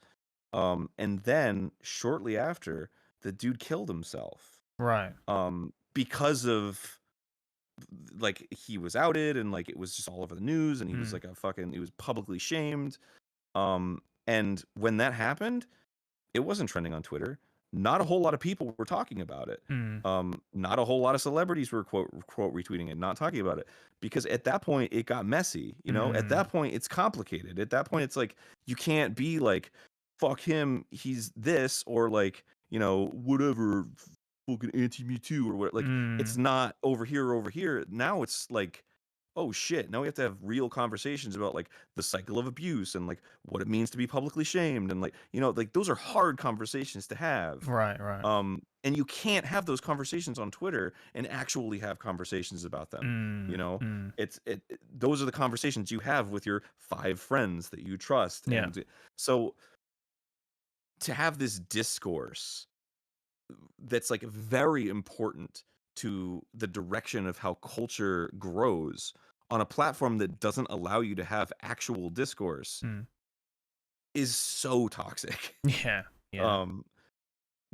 So I don't remember I always do this. I always go off and I don't remember where the start that's of it fine. was. That's fine. I like tangents.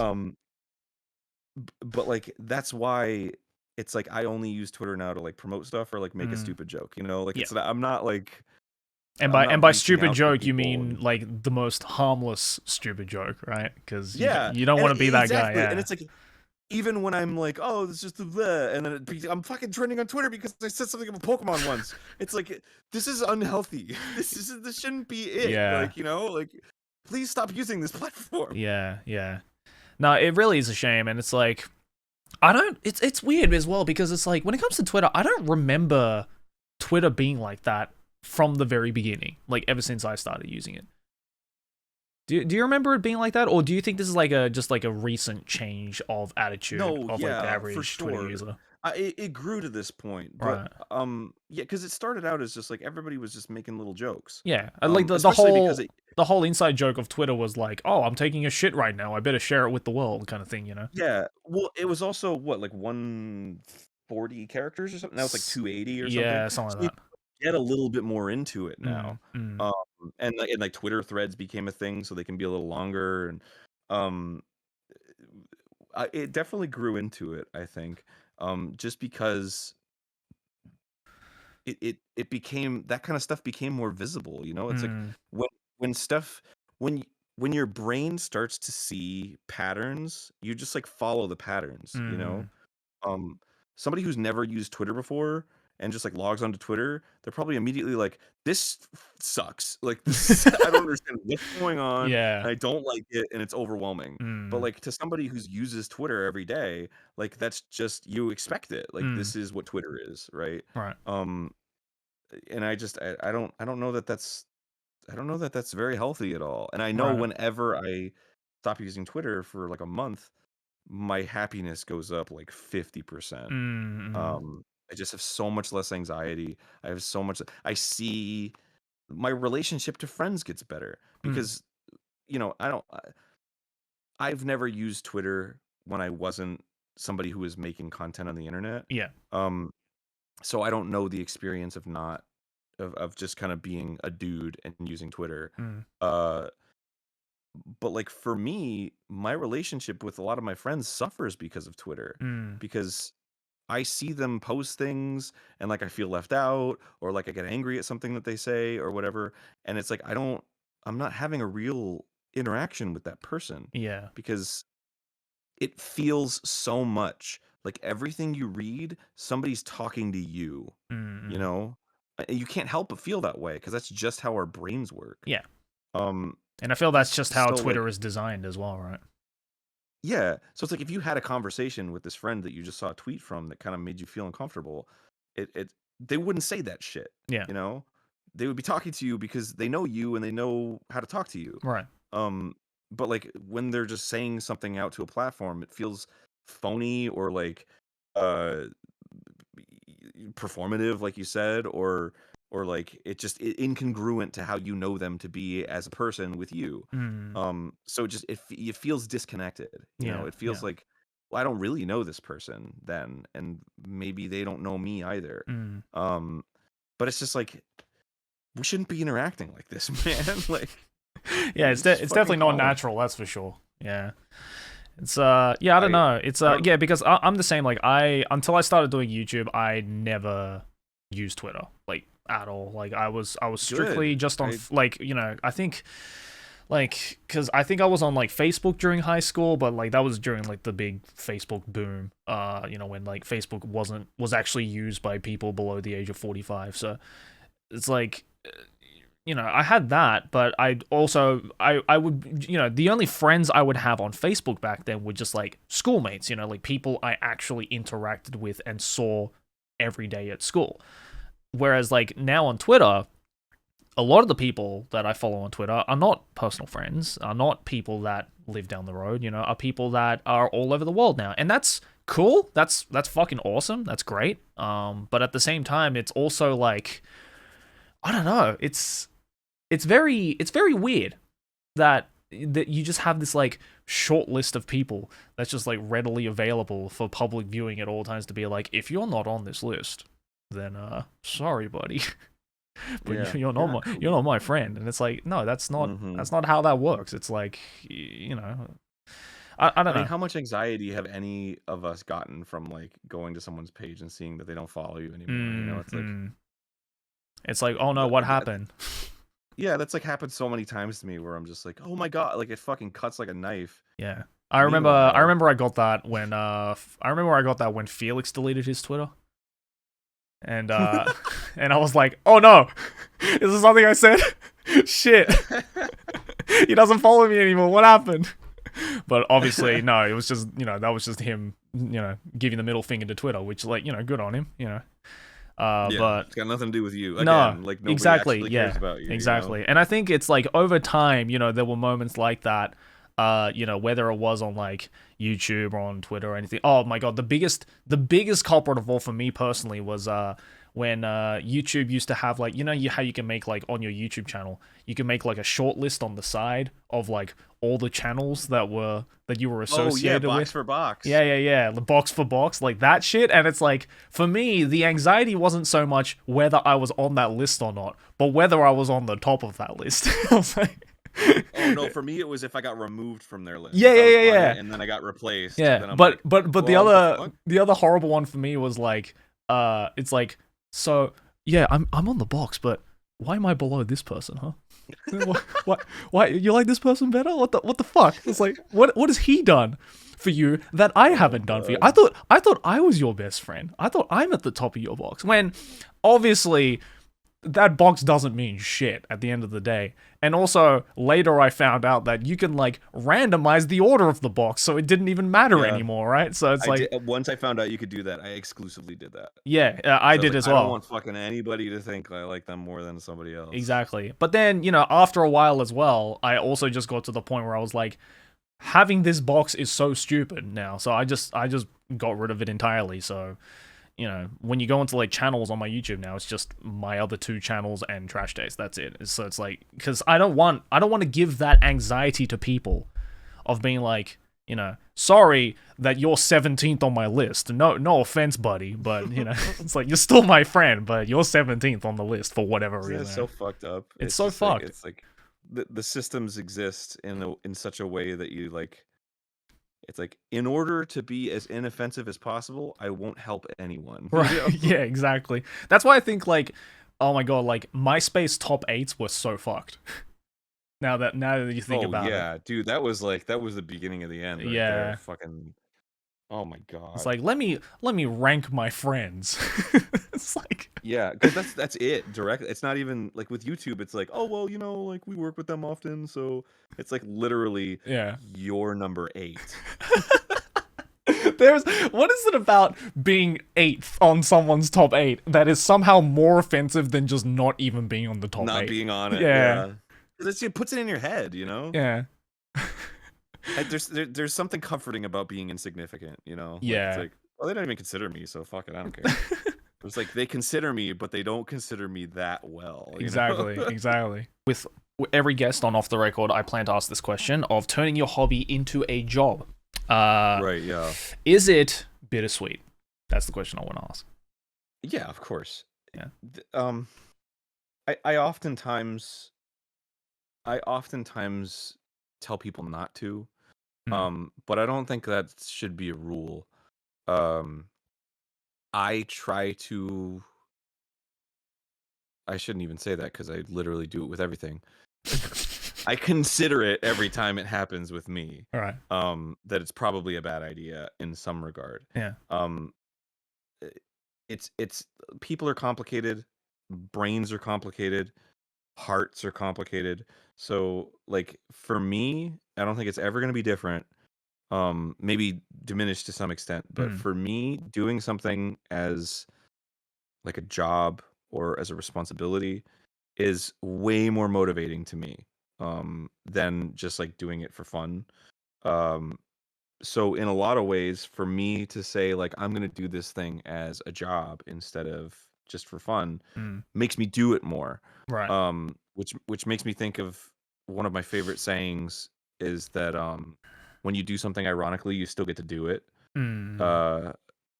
Which I live by that rule so often. Right. Because it's true. Like an experience is an experience. So even if you're like fucking Naruto, like whoa, but like you fucking get to watch Naruto and talk about it, like it's awesome. So even though there's like a veneer of defensiveness over it, it's still an experience that you had.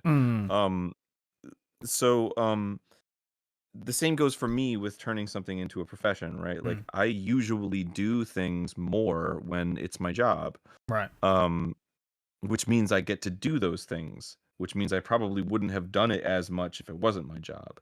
On the other hand, there's a lot more that comes with making it your job than just doing the thing, right? Right. Especially in the position I'm in where I have to make time for things and I have a staff and I gotta think about fucking health insurance and shit like that. Um, that makes things way more complicated.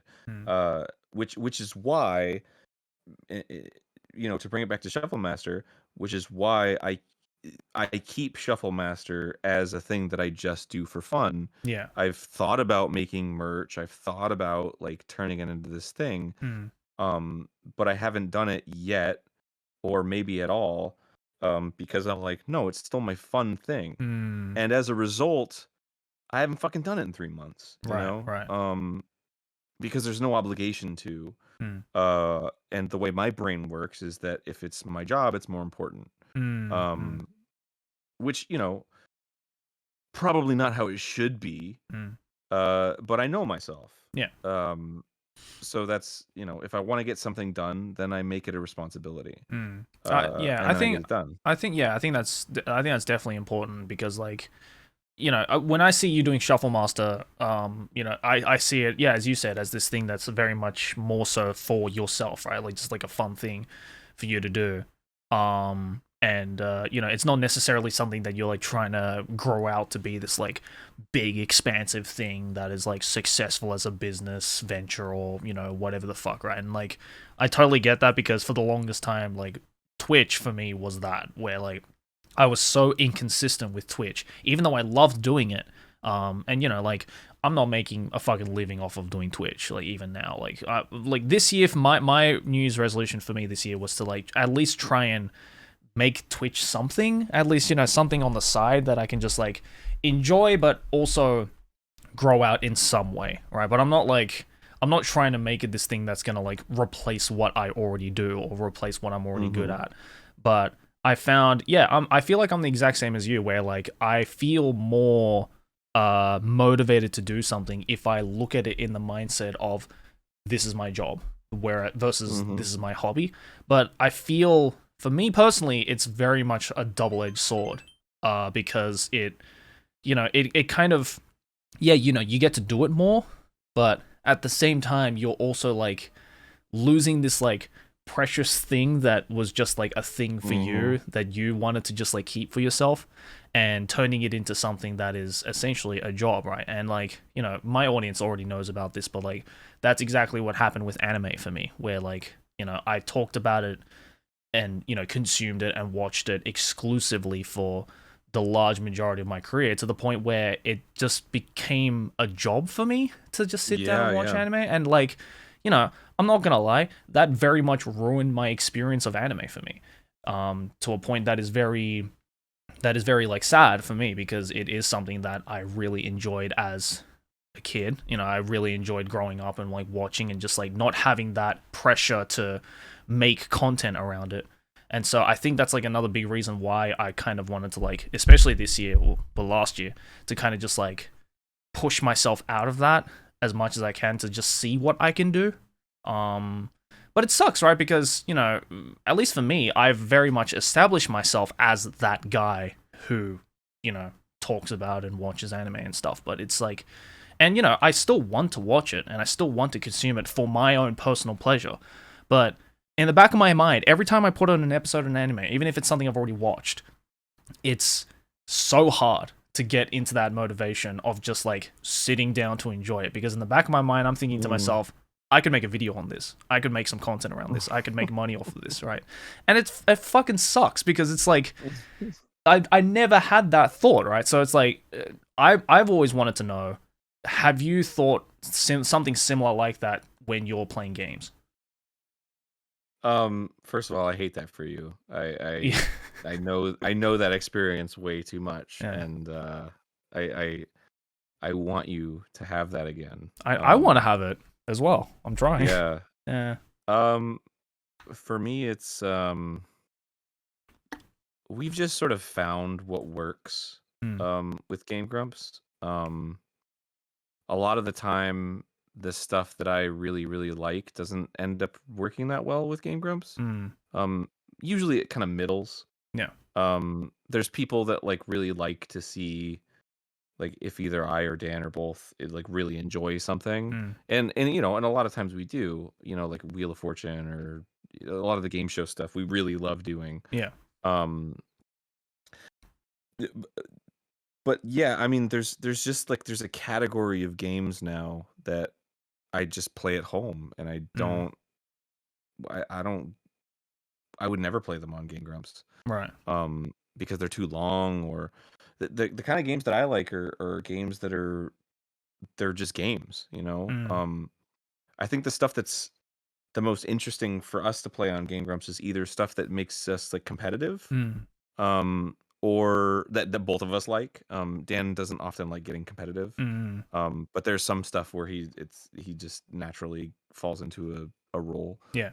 um, or stuff with a lot of dialogue, which I don't like Mm. in as like just as a casual gamer, right? Mm. Um, so a lot of the stuff that I'm playing at home, like right now, I'm playing obsessed with Shovel Knight Pocket Dungeon. Oh yeah. Um, Fucking brilliant game, Mm. but I would never play it on Game Grumps. Mm. Um, just because it just wouldn't be good content. It wouldn't be Right. funny.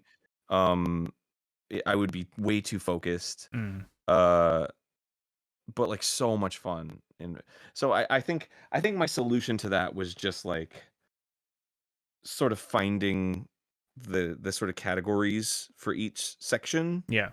Because I think there was a time where like we were playing anything that came out. You know, even if it was like a 35-hour game or something, we would Mm. just play it Mm. on the show. And then that would be me playing it. I wouldn't even play it in real life, you know. The Mm. only games that I would end up playing on my own and then on the show were like Soulsborne games because I just Mm. fucking adore them. Yeah. Um uh yeah, so that's been the separation.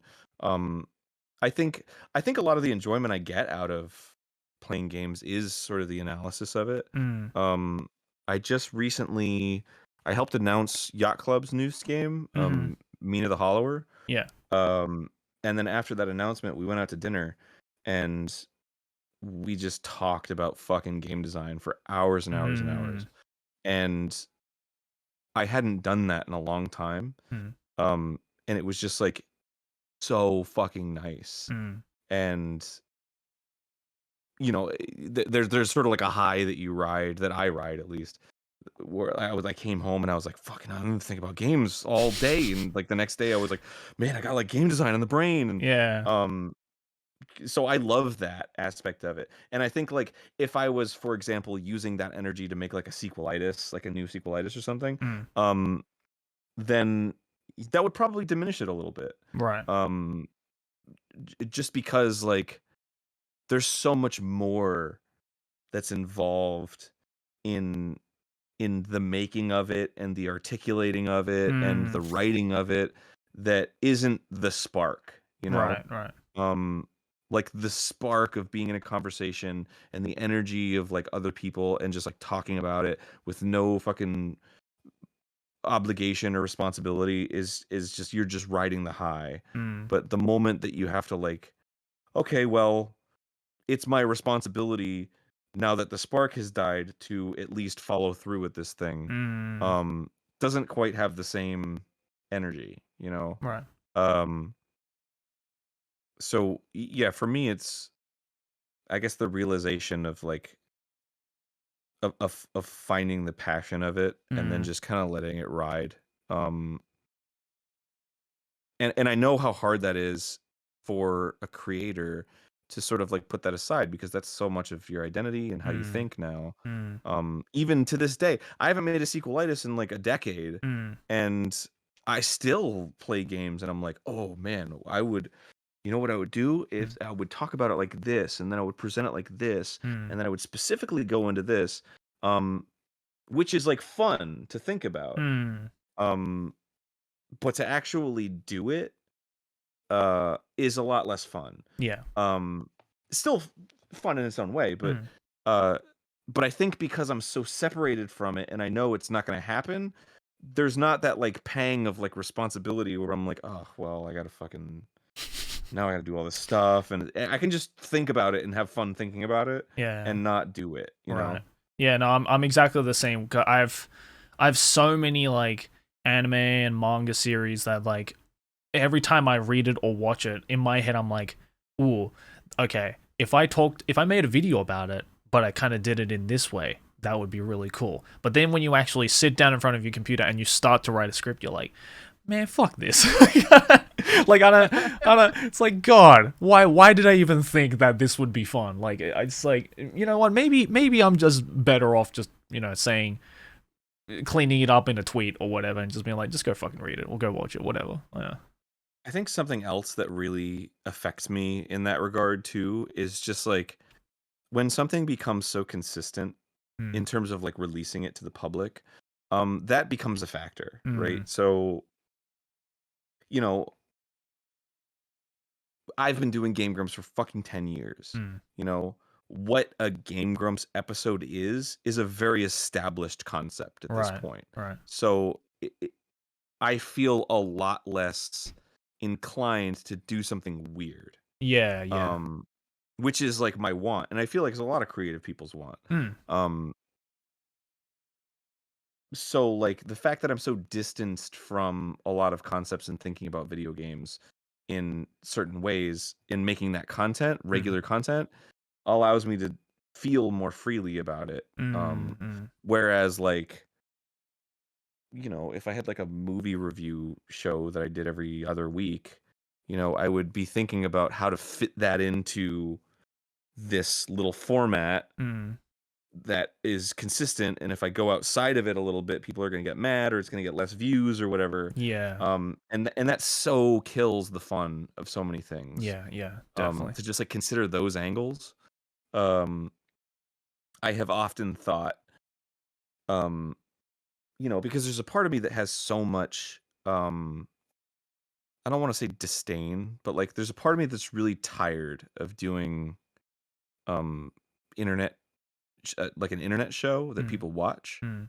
um where I'm like, you know, there's that fucking Zoomer meme where it's like, I wish I could just fuck off into a forest and not do anything and live off the Right. land or whatever. Yeah. And it's like, you know, barring the actual reality of that being a very difficult thing to do, Right. Right. um, the idea of it is, I don't want to do that anymore. But like, if I were to like retire and not do Game Grumps or like a regular show anymore, Mm. there's part of me, a very big part of me, that would probably want to keep making things Yeah. Of and course. putting it out into the world in that way. Right.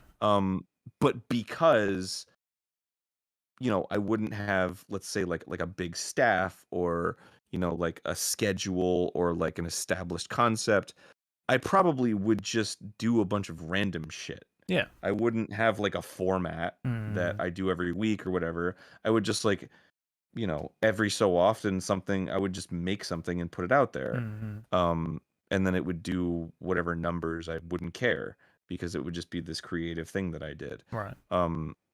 So I feel like the consistency of everything is also sort of a passion killer a little bit. Yeah. But Yeah. that's like how you build a career on YouTube, is by being consistent. Right, and yeah, and I guess it is that balance, right? And it's like I've definitely felt that with because like my second channel is, which is where this is going to go, is also just kind of like, to me it's like I want to grow it out, but it's also a dumping ground of random shit that I just like and that I just want to make content about, right? Like there's no formula around it. There might be a stream highlight one day and then the next day there'll just be me talking about my itchy balls for 15 minutes. Like I don't know, like just just some random shit, right? And then following that it'll be like this interview, for example, right? So it's like, in terms of like growing out a channel like that, it is very difficult, as you said, because there's no consistency around it. But I remember, I think it was you who said this,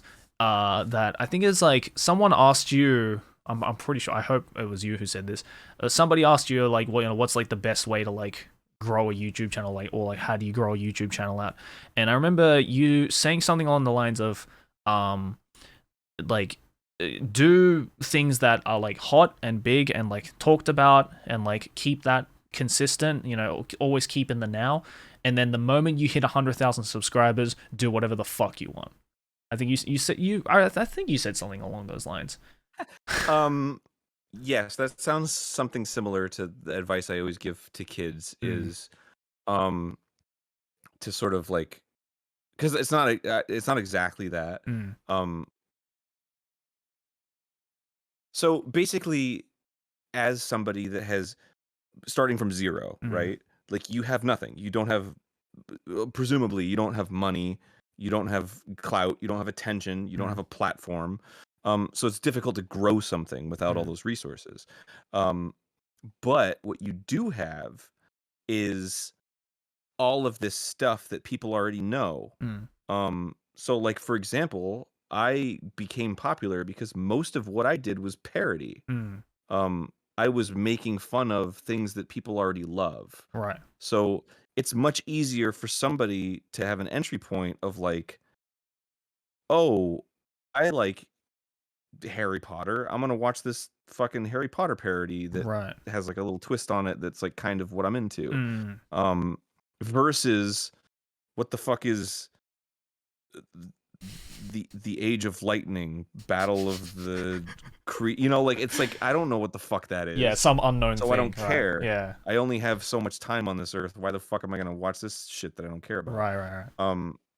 So that's, I think, you use those, you basically, it's like free advertising basically. Like you use those properties to build up people's attachment to you as a creator or as a brand or whatever your goal is.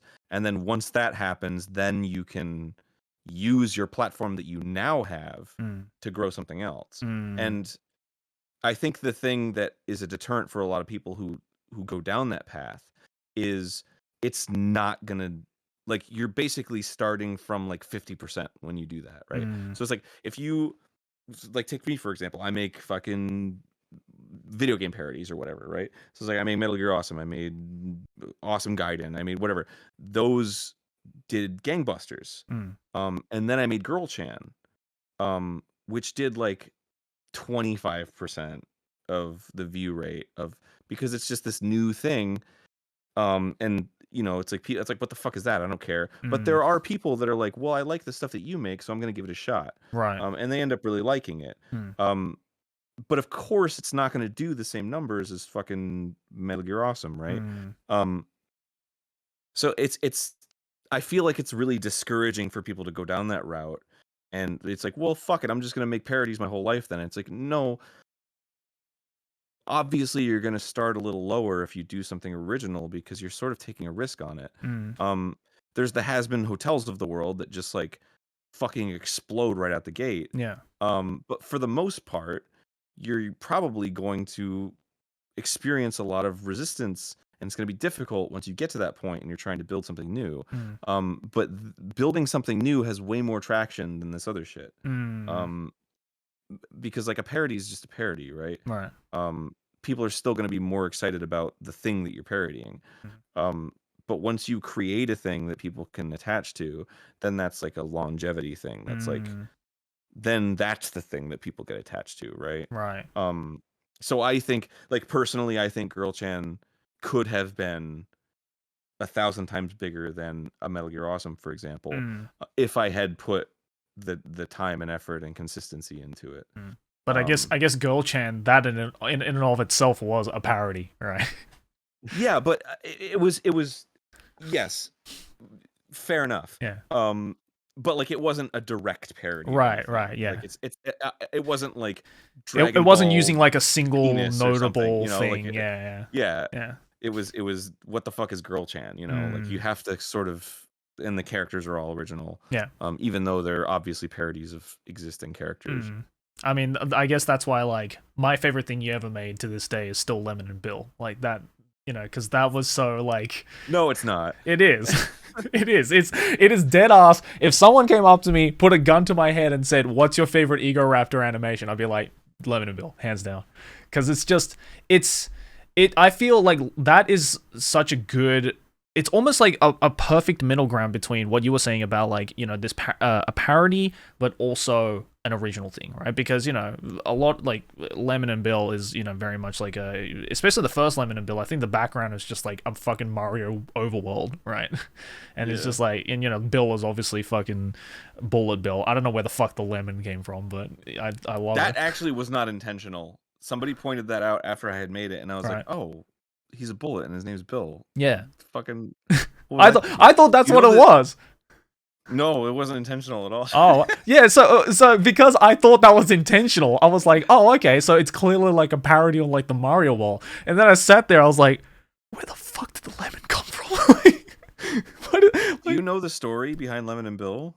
What, like the Lemon and Bill lore? Like the inception of Lemon and Bill? No. Okay. This is so stupid, and it's gonna completely diminish. That's why I kind of laughed when you were like, "It's my favorite thing." Right. So because I love it, I don't know if you've ever seen the episodes of Shuffle Master where I asked somebody if they would on Game Grumps. I was like, "Can somebody make me a puppet tool for Lemon and Bill?" And somebody did. Oh wow. So I have this little puppet tool where I can use the keyboard to make them bounce. That's awesome. So I can do like a live performance of Lemon and Bill like puppets. Right. But anyway, the reason Lemon and Bill exists is because I had a friend who worked at Machinima when Machinima was still a thing. And they had just started their like on platform video pro that was like outside of YouTube. Yeah. And and they sold their own ad space, so the CPMs on the Machinima website were insane. Like way better than YouTube's. So I was like, "Oh man, I would love to make content, but I don't fucking make Machinima." And she was like, "Well, all of the content on there is Machinima, but the definition of Machinima is very vague." Right. So it's like you have to use video game content, and there has to be like a character that moves from a video game, and that's like what Machinima is. So I literally just made this completely unrelated cartoon, and then in every episode, the fucking main character just runs by, it doesn't even acknowledge them, and then the show just keeps going. Right.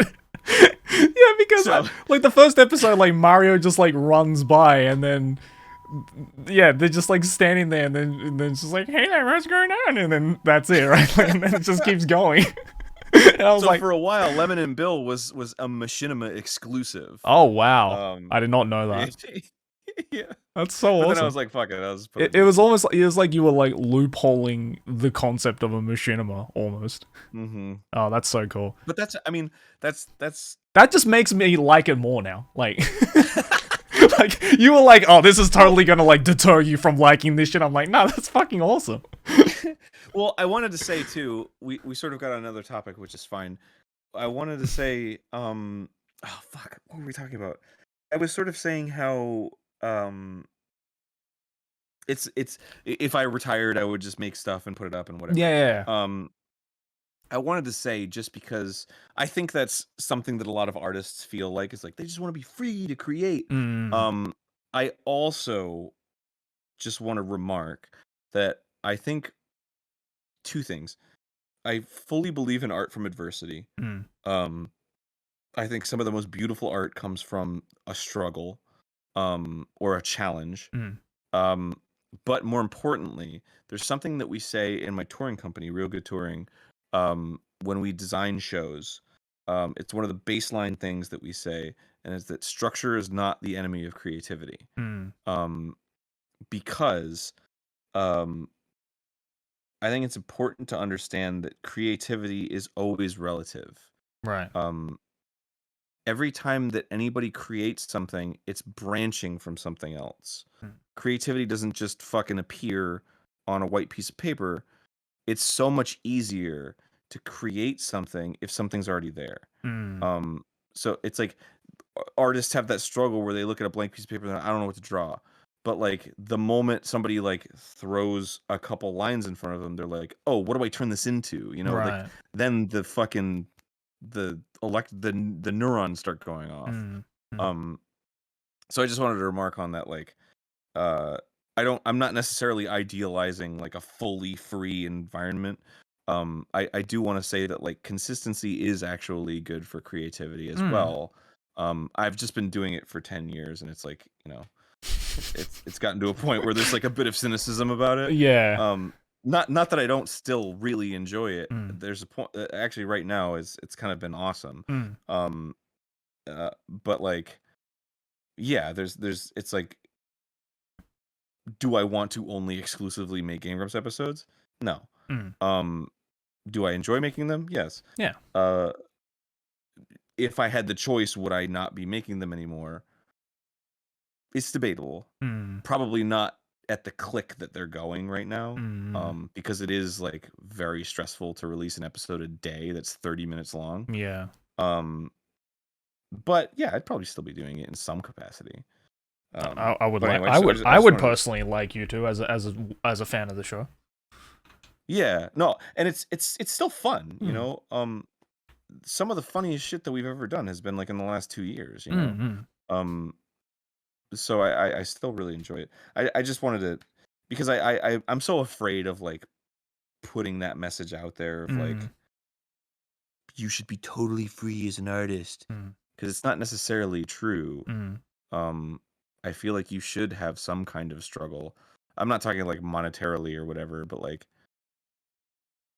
when somebody comes to me and it's like, we have this thing, it's not working, what do we do?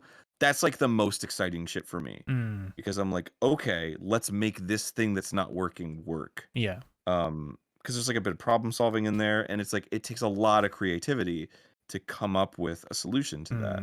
Mm. Whereas like if you're just creating something out of nowhere, I don't know, there's not really like a challenge there. You're just Yeah. making things. Right. Right. No, I totally get that. No, that's super interesting because like, yeah, I feel no, I totally get what you mean with the whole like because again you've been doing Game Grumps for 10 years now, and it's like I think you'd be lying if you said that there wasn't at least one point in your career where you looked at it and you were like, this is kind of getting a little monotonous. I'm kind of just like Oh, still there was a doing the point same where I thing. fucking hated doing the show. Oh I just yeah, didn't want to do it anymore. yeah, yeah, yeah, I think there were a couple moments like yeah, that.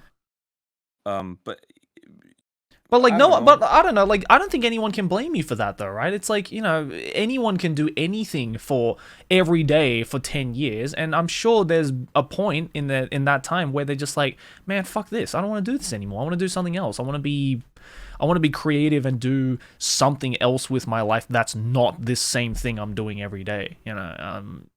Well, there's a part of that I don't know if I've ever said this publicly. There's a lot of firsts on this show I today. I mean, maybe I have, but Yeah. So I've talked about how I went to this therapy retreat called Hoffman. It was sort of like my first introduction to like proper therapy. I've done therapy before, but like it just wasn't. Now I have a therapist I really like. Hmm. But Hoffman's like a crash course in therapy. Okay. Anyway, I came back from Hoffman like feeling really good. Hmm. But like even just walking into the office, I felt this really strange energy, and I couldn't really explain it for months.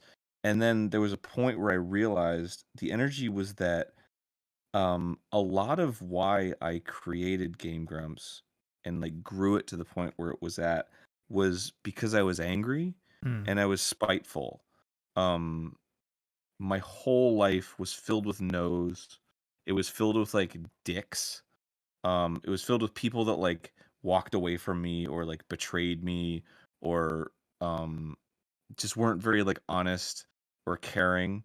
Hmm. And so like Game Grumps was sort of grown out of spite because I was like, fuck you, I'll do it anyway. Hmm. To like all different levels of my life. From like childhood to like that moment, right? Hmm. So to be in a place where I felt like a lot of wounds had healed or were healing, and then sort of to have this sort of cognizance of looking around and being like, oh, I'm surrounded by something that was built on spite, was really jarring. Hmm. And it was hard for me to remain motivated. uh so that was a really tough period for me. Mm. Especially because before I realized that, I was just confused and unmotivated. Um, but once I realized the spite thing, I was like, oh, that makes a lot of sense. So I had to do a lot of like healing to figure out that aspect and like come to terms with it, and enjoy what I was surrounded by, Mm. and sort of like understand the imperfections of life. Mm. Uh, because like to be surrounded by spite and to notice it and be like, oh my god, I'm surrounded by spite. I need to shut this all down. Like fuck this, I don't want this in my life. Mm. Versus being like a mature person and being like, okay, well, yeah, this was built on spite, but look at what this is. Mm. My perspective has changed. Who I am has changed, and the people around me, they're not spiteful. Um, so like maybe I can feed off of their energy a little bit. Right. And also they haven't gotten spite from me, which is fortunate. Mm. Um, so that sort of perspective change was important. Um, so that was an interesting like little journey that I had that's related to um, sort of like not wanting to do it anymore. Right. Because I was reaching out to like friends that I knew who were like CEOs of companies, Mm. and I was like, do you relate to this at all? Um, and they're like, no. So I was like, what the fuck is wrong with me then? Right. But eventually I was like, oh, it's because there was like a lot of hate in my life, and now there's not Yeah. as much hate. Uh, and I have to learn to live with that Mm. now that like so much of my life has been directed by anger. Um, which is a tough realization to make, man. I Mm. mean, it was for me at least. Mm. No, Uh, I definitely feel that way as well. Like, I can't imagine. Obviously, I personally didn't grow up that way, but I can't start to, I can't start to fathom how that would be like. Yeah, especially when, well, again, you with Game Grumps, it's not just you, right? Like, there's people around you that is getting involved with that indirectly. yeah, and it changes what you get out of it too. Mm. At least for me. Um, I always say that, but it's just because I realize like I'm talking in the second person, and when I'm really talking about myself. Mm. Um, but anyway, um, because like when things were about like hate, right? When Mm. things were about like anger, I had this thing where early on when I was building this thing, all I wanted to do was like say yes to people. Um, because so many people had said no to me Mm. that I'm like, well, I'm in this position where I have resources, and I have this influence, so I want to say yes to people to create things. Yeah. Um, and I don't know that it was going very well. Uh, because I don't know if the right energy was behind it. Until we made Dream Daddy. Mm. Uh, because the person behind it, well, the two people behind it, Vernon and Leighton, um, who like incepted Dream Daddy, um, they really were like, they just accepted the yes, Yeah. right? And they just did it, and it was a success, and that came with its own whatever. Um, but what changed is, since it's not spiteful, I feel like maybe I have to go back 2 steps. That energy of like I want to say yes to people was spiteful because nobody said yes to me, and I was like, fuck it, I'm going to say yes to everybody. Mm. Now, or at least for the past couple of years or so, that there's been a lot of healing.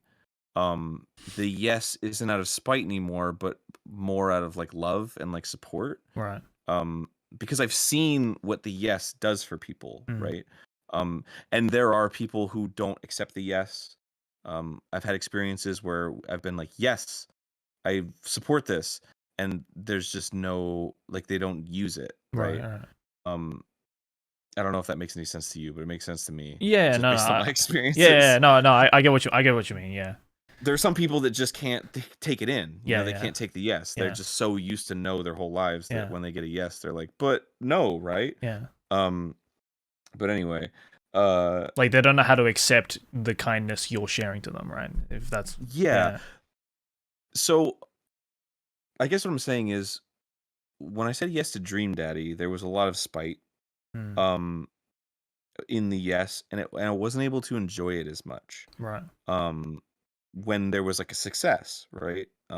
It didn't feel like, because it wasn't for the most part my success, right? It was, they built something. I wasn't super involved in Dream Daddy from start to finish. I just gave them money and resources and gave them encouragement. Right. Uh but now it's easier for me to feel more invested, because it's not like yes because somebody said no to me. It's yes because there's like love behind it, so I get something more out of it. um that feels better. uh I don't know how like profound this is to like You're just a loving to dude, say or man. You're anything. just a loving dude. That's all it is. But it's important to me because Of it was a course. realization. It was a realization that made me enjoy life a little bit more. Um, because having so much like anger in there was sort of preventing the good things from coming in. And coming to terms with that and just being like, well, I want to support because I really love these people. And I love this project or whatever. It allowed, the good feelings that come from accomplishing something to come in and like be accepted by my body or my heart or whatever. So that was like a huge growth moment for me. There was a reason that I went into this, because at the beginning, but I always do this where I fucking ramble and then I'm like, where did this start? It started because we were talking about See, this is my problem as turning well. turning a job into turning turning a passion hobby into a job. That's it. Turning a hobby into a job. I have this problem as well on Trash Taste where we just go off on something and then it's like, why were we talking about this again? Oh yeah, it's because of this thing that is completely unrelated. Yes. Yeah, that's fine. I would argue that's where the best conversations come though. Yeah. Oh yeah. Yeah. Sure. It's there's just like an insecurity in me where it's like, I don't want to just fucking ramble about some shit. No, dude. There's I wanna no talk pressure. about what we're talking about. There's no pressure. It's just let's just talk. That's the best way to get shit across. So just ramble. Yeah. Yeah. Oh, no, man, you got, like, Japanese tea and shit. So would you like some? Oh, so good. Well, we can get that actually here. Oh, really? We got like Marukai and we got like I hate drinking this on stream because everyone's like, "Why are you drinking a bottle of piss, bro?" And I'm like, "What the fuck is wrong with you?" It's fucking green tea. It's green tea. What if it is piss? Don't judge. Exactly. What if it is piss? I'm recycling, dude. Don't judge. Yeah. No, yeah, I don't know. It's a difficult thing, right? Because you don't want to be that yes man, but at the same time you don't want to be that fucking bummed out, like no, or like as you were saying, like where everything is created or not created based on a negative emotion, right? And I was told something by somebody. I won't name names because it feels gross, but there was somebody that I spoke to who was going through some shit, and they were learning a lot about themselves, and they were like, what if then what if the patterns in my life that I feel are like really negative actually have benefited me? Um what if whatever I'm sort of is driving me from like childhood or whatever fucking therapy shit has actually helped me to become successful and become notable and etc. And then time had passed, and then I sort of approached them and was like, "Hey, remember when you said that thing about like where did you land on that?" Um, and they were like, "Oh, I landed on um that it's fine as long as I'm in control." Mm. Um, and like for the most part, I agree with that. Obviously, I think control is a thing that can be um can be kind of a struggle. I think a lot of people struggle with like control. If like, for example, you have a project and you can't like relinquish control over it to somebody else because Yeah. it's like, oh, it's mine and I can't. And it's like, no, no, no, it's fine. It's not that big of a deal. Mm. Um, but like if you're not letting it rule you, where you sort of have a cognizance of like, okay, this is what's happening. Mm. Am I okay with it? Yes. Mm. Then it's fine, right? Yeah. So I think that was a very notable moment for me in terms of figuring out like motivations Mm. for certain things. It's like almost like it's like the control of letting it go, or the control of not keeping it just to yourself, I guess. Well, I'm talking specifically about like they're in Hoffman, they're called negative love patterns, Mm. right? So like, I'm sure you've experienced this with a lot of people. It's like, and this is very stereotypical, so I'm not this isn't a judgment. Mm. But like, you've met a person who like had a dad that was mean to them or whatever, and then they Mm. end up dating people who are like their dad. That's like Right. that's a negative love pattern, right? Where it's like, oh, Daddy issues. I always seem to seek out assholes or whatever. It's like Yeah. it's not a judgment. That's just that's how our brains are fucking wired. Yeah, of course, of course. But that's called a negative love pattern, right? And Mm. like you can break out of that cycle if there's like cognizance of it, right? Mm. So that's specifically what I'm talking about, is like those kinds of patterns Mm. where, for example, like we were talking about before, I do better in a situation where I work. Mm. So, I will achieve more if it's in the context of work Mm. and responsibility. Mm. Um, I'm aware of that. Is it healthy or good? Debatable. Mm.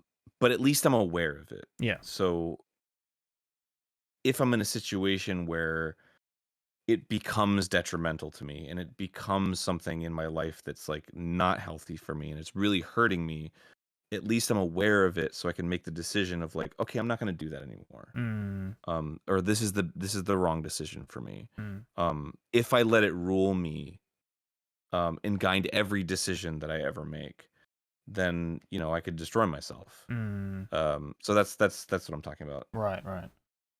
Oh. Have you ever thought about writing a book about this kind of stuff? Because it's like, I don't know, it's super fascinating to me. Like just how you've just managed to, in this like kind of journey of self-discovery through all the shit that you've lived through and through all the stuff that you've done, is just like how you've kind of almost what is it? I don't know, you've kind of like almost figured out how to overcome your own subconscious in a sense, or like your own self, and you've kind of just like gripped onto the reality of like, this is the best way to go about things, and this is the way that works for me, for example. And it's like, I feel that's something that a lot of people can spend their whole lives doing and just not quite find the answer at the end of the day, and just kind of throw it away and be like, whatever, fuck it, I'll just let it take over me. That's very flattering. I mean, to me, it's like I still feel like a kid. It's like, to me, it's like, oh, this is all obvious shit I should have known. Why am I learning it when I'm 35? So like when you say like you should write a book about it, I'm like, I don't think it's I feel obvious like there shit. have been like hundreds of books already written by like experts. Right, of course, but like I think for me it's fascinating hearing it from someone in our occupational position, right? Of like, because this isn't really I feel that, yeah, of course, there's lots of people who professional like psychologists and all that who have probably written books about it, and that's fine. But like, you know, I think hearing it from the mouth of someone who has been a long time creator online and like has an audience, right? Like, you know, no one, like, let's be real, like, no one cares about Dr. Bill Psychology writing a book about all this shit, right? Like, he's just another psychologist. Whereas, like, I think more people care about like your insight, your life, the way that you've kind of built this repertoire around yourself online on an online sphere. And I feel like that has more power to your word in a sense of like, because it's coming from someone who has gone through shit like this, who has like the majority of their life being documented online, and people have seen that growth. People have seen the way you've changed as a person. And like I'm sure everyone in this chat and watching this video probably can relate or understand that, like, fuck, I didn't know like a lot of Game Grumps shit was built from spite, and that's super interesting to hear because that's not something you otherwise would be able to see, or you'd be able to feel, right? Because I guess I don't want to say you did a good job of hiding it or anything, but like you obviously don't bring that to the foreground, and it's like, I don't know, it's fascinating to hear, just coming from someone like you.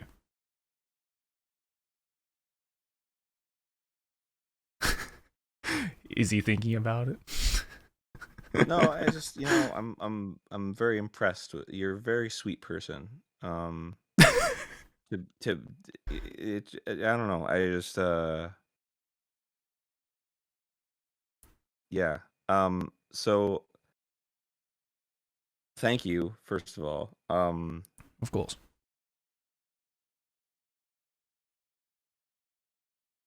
Yeah, I mean, I guess there's just a sense of like whenever I say shit like this, it's because I learned it from somebody else, and then because of the very nature of that, it just feels like, oh, I just learned this. Obviously, thousands of people already know this.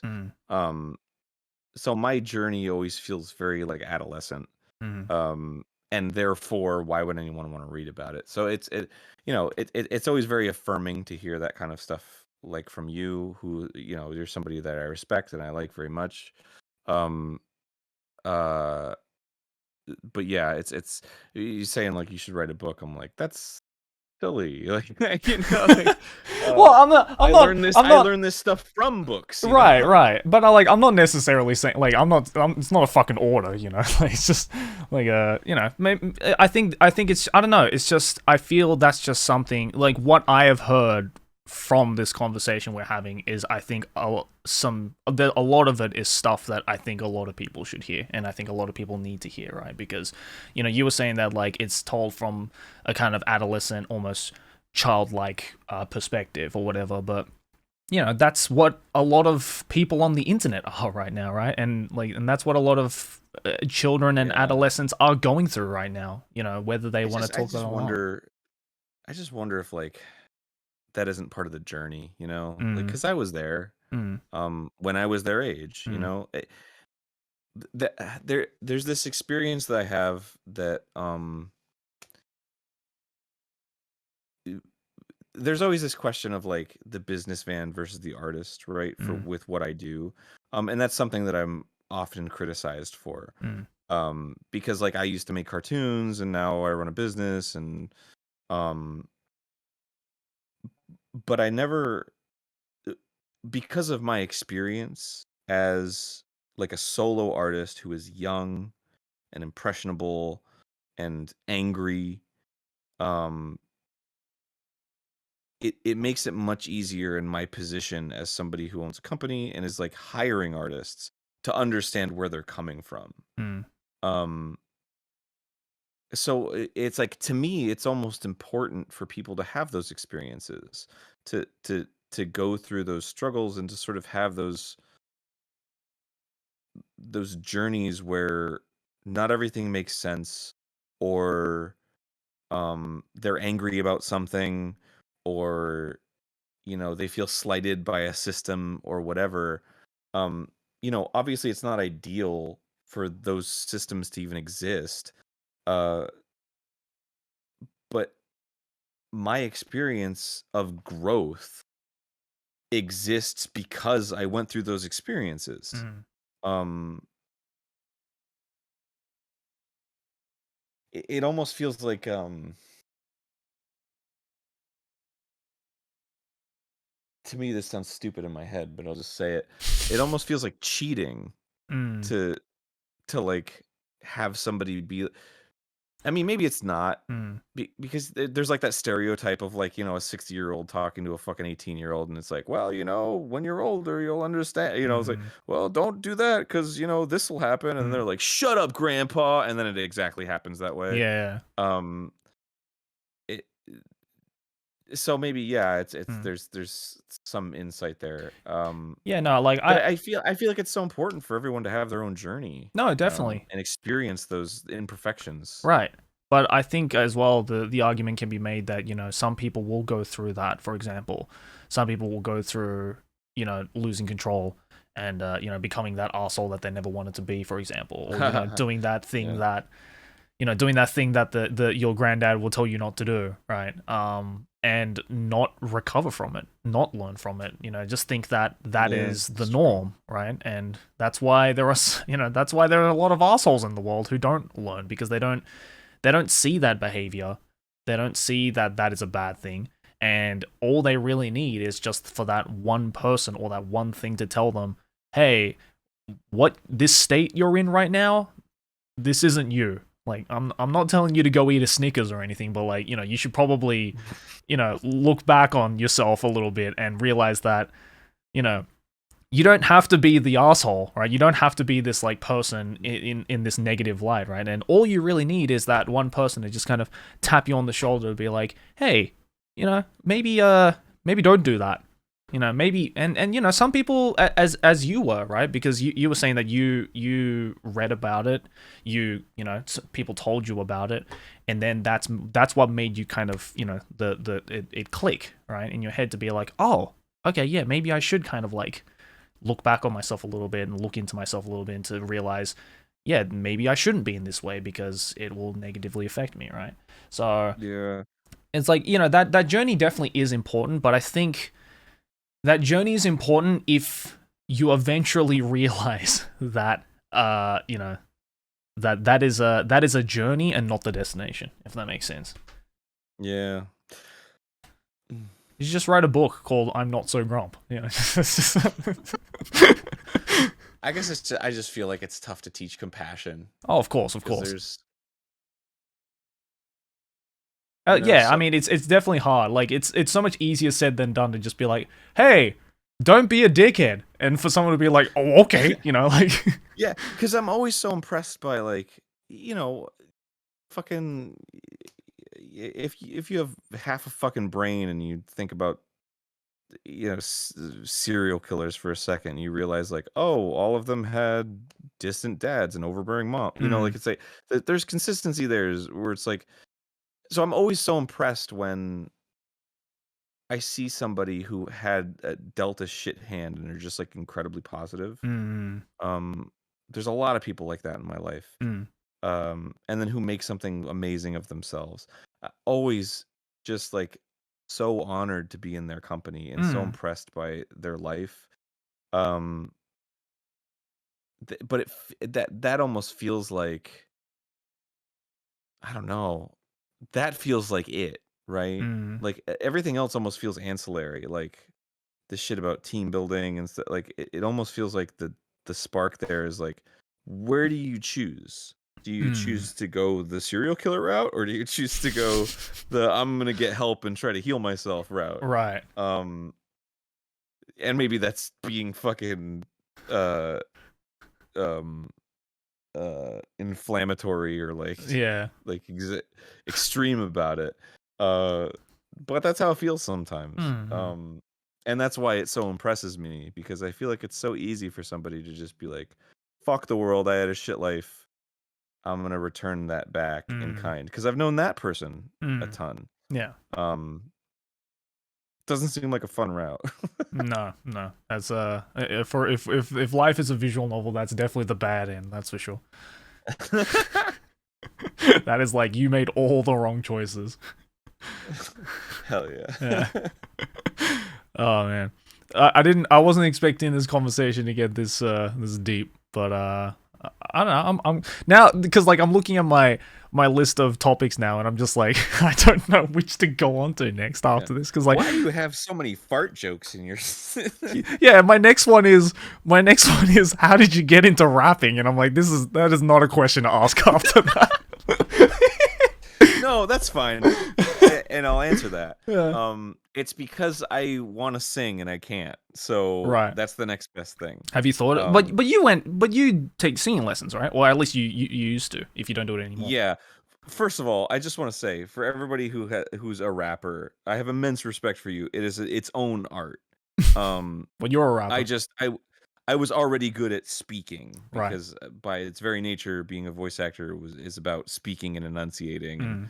So, rapping came more naturally than singing. Yeah. I don't want anyone to think I'm dissing rapping or saying that's worse than singing. Mm. Because it's not. No.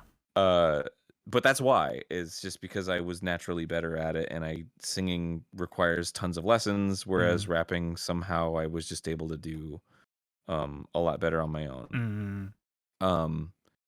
If I were a better singer, I probably would have done that instead. Right. I just was never. There are a lot of like rap songs that I enjoy, but it was never really like the thing for me. I'm not huge into hip hop. It was just a vessel to make music and also to tell jokes. Right. So, and I ended up being okay at it. So I used that. And I still think about it too. And because I've done it, I have garnered a much huger. I remember being a kid and being like, "Fucking rap is crap. Whatever, it's not music." But like now, after having done it, I'm like, "Fuck, this is a insane talent to have." Oh yeah. And I'm not even anywhere near like good at it. But yeah, it's good enough where I can effectively tell a joke or have a flow or make someone feel a certain way. Yeah. Yeah. So that's why I started doing it. Yeah. As a self-proclaimed rapper myself, yeah, I'm exactly in the same boat. Like I used to not take rap music or hip hop music seriously at all, and I was just like, I had that fucking boomer take of like they're just talking in rhythm. And it's like there's no talent behind that, and you know now that like I've listened to a lot of hip hop, you know all sorts of different hip hop, it's like it's fucking hard. It's way harder than it looks, and it's you know, and being hard. good at it is like an insane talent because it's not just to have about that mind too. Yeah. To like think of like the flow and rhymes, and it's amazing. Yeah. That's like ultimate improv. Oh yeah. Yeah, I like as if rapping was hard enough. Like I don't understand people who can freestyle. Like, because I cannot do that. Like I'm semi decent at like rapping if I like write it down, but my god, like people who can freestyle and make it sound better than like most pre-written rap out there is like ridiculous. Cannot do it. I don't know how. You're amazing, by the way. I had no idea because I'm not like connected. Right. I just, your content shows up on my YouTube feed. Yeah. But when you were like, I do music, and I was like, what? And then you sent me your Spotify link. You're fucking amazing. I'm not. I'm still working on it, dude. If anybody who's watching this has gotten this far and doesn't know that Joey does music, look it up, man. It's very good. Thank you. I appreciate that. I'm working on it. But like, yeah, it's like I want to get better at it because I do enjoy it, like rapping and singing and stuff like that, and just like playing instruments and whatnot. But it's again, it goes back to that whole thing of like, turning a hobby into a profession or like a job, right? It's like I don't really want music to get to that point. So music's tough though, because like when you write a song, you want people to hear it. Of course, yeah. That's one of my things is like if I didn't have like work all the time, I would probably get more into music. And like I would write music and I would perform it, but like it's no fun if you're not performing it for anybody. Mm. Um, so I feel like that's a weird gray area. Yeah. Um, Because like, I mean, yeah. maybe not, because like comedy is like you don't want to just fucking make yourself laugh. You want to make someone else laugh. Yeah, of course, of Um, course. Yeah, but I I guess like with music, it during just feels like what else are you gonna do aside from just put it out in the world? yeah, well, like during high school, I remember I wrote so much music and I just never had the heart to release it just because I was like, I would record it, I would write it, I would do everything, and like, and then I would let it sit for a day and come back to the next day and listen to it. And every time I was just like, this is shit, delete. And it's Well, like, that's being young. yeah, oh yeah, of course. But I'm still like that now. Like, yeah, I release stuff now, but I'd say like 80% of the shit I write never sees the light of day. Just because like I You got to have, do the Stephen King method, oh where he. yeah, Have you read his book on writing? I think I saw it being paraphrased somewhere. His method is changed my life. Um, he he like diarrheas. He has like an idea and he's like, "Oh, I gotta do this," Mm, and he just diarrheas it out like fucking. I don't care, just go mm, and don't think about fucking structure. Don't think about bleh, and then just write it and then put it away for mm. like 6 months. Just don't even think about it anymore. Just get all that energy out and then put it away. And then 6 months later, you read it and you're a completely different person by that point. So then you can be like, okay, what works about this and what doesn't? Is this before or after he does the line of coke? Well, he talks about that too, but Yeah. that's like his mature writing Right, theory, right. which is amazing, and it's true because I've had that same experience that you've had, where you work on something and then the next day you wake up and you're like, this sucks, Mm, because it's like so you're still in that world, right? mm, But so many times I've had a similar experience where I've made something and I remember at the time thinking it sucked, and then like a month or two later I look at it and I'm like, this is actually pretty good. I don't know mm. how I ended up making this, because there's something about having distance from it where it's like it's less about you and more about just like what's in front of you. Right, right. um there's like less sort of self-doubt injected into what you just made. Yeah, yeah. No, definitely. Because like I do that method still to this day, where like, a lot of the best ideas that I come up with is right before bed, right? Because it's you're during that like right before that REM state. Um, so every time I'm like just lying in bed trying to fall asleep, and an idea pops up, I'm immediately just like on my phone, write it down in my notes, go to sleep, and just forget about it. Mm-hmm. And then I look at it a week It's a later. great thing to do. Yeah, it's fantastic, and I've come up with some of my best video ideas and just like ideas in general just through that exercise.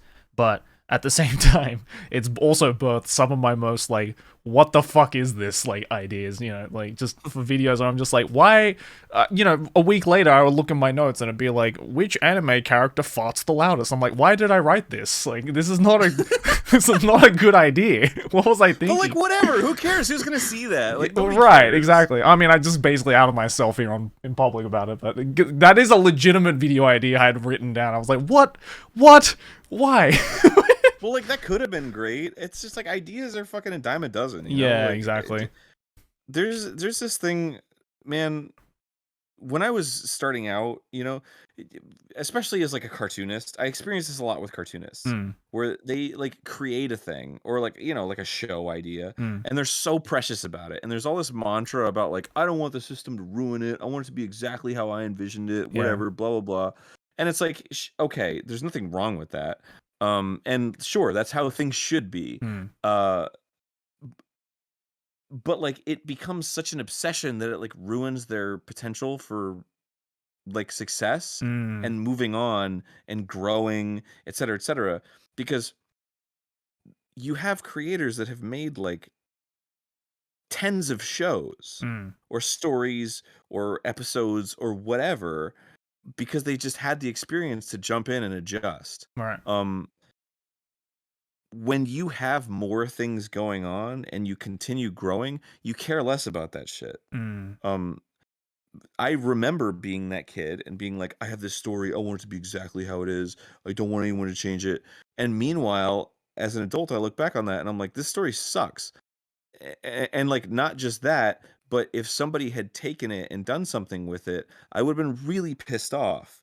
Um, but nowadays, if I were to make something and then it became something that wasn't necessarily exactly what I thought of, but it became a thing, I'd be really happy about it. Mm. Um, because it like became a reality and it is what it is, and it's a piece of art that was not just mine but somebody else's, and it was something that was created and evoked something in people, et cetera, et cetera. Yeah. But it's because I have other things going on, so I'm not like putting all of my eggs in one basket Mm. of like, this is me. If this isn't me, then what is it, man? It's just kind of like, this is a thing that I made. Also, I have all this other stuff that I'm making right now. Mm. I had this experience with somebody where they were reaching out to me to be like outraged about this thing that I was involved in. And I was like, I don't care, because I have so much of this other stuff going on that this isn't really a big deal to me. Mm. Um, but it was a really big deal to them because like this was their thing. Mm. Um, and like I'm not. I say this a lot, and I mean it every time I say it. Like there's really no judgment there. Mm. It's just interesting to me that like that happens, Mm. because I can understand being in that position, and I have been in that position. Um, but like the more that you sort of just like, I'm just going to fucking create, and I'm just going to make something new, and if it doesn't work out, I'm just going to make something new, Mm. because that is really the most important part about creating. Mm. um then that kind of stuff is just behind you, Right. and then it's like, okay, well, this got bastardized or whatever. I'm a better writer now, I'm making something better now. Mm. um Whenever I see people fucking complain about the Book of Boba Fett or whatever, it's like, it's just a thing, man. Like it like, take what you will out of it, complain about it, whatever, but it's over, like, it's just, there's gonna be something else after that. Right. Right. Um, there's so much people that have put so much stock in this one thing. Mm. It's like, that's not life, man. And you just gotta, whatever. It's the whiskey. No, it's no, I totally get that. I don't know. It's just really cool just like hearing it from you, of all people. I know I'm like putting you up on a pedestal. Like I'm sorry if I sound dick sucky a little bit, but It's okay. By the like 20th time we've like hung out in Japan, and you're like, I'm the fucking king of this town, and like you're gonna be like, oh man, that sounded like a fucking weirdo back then.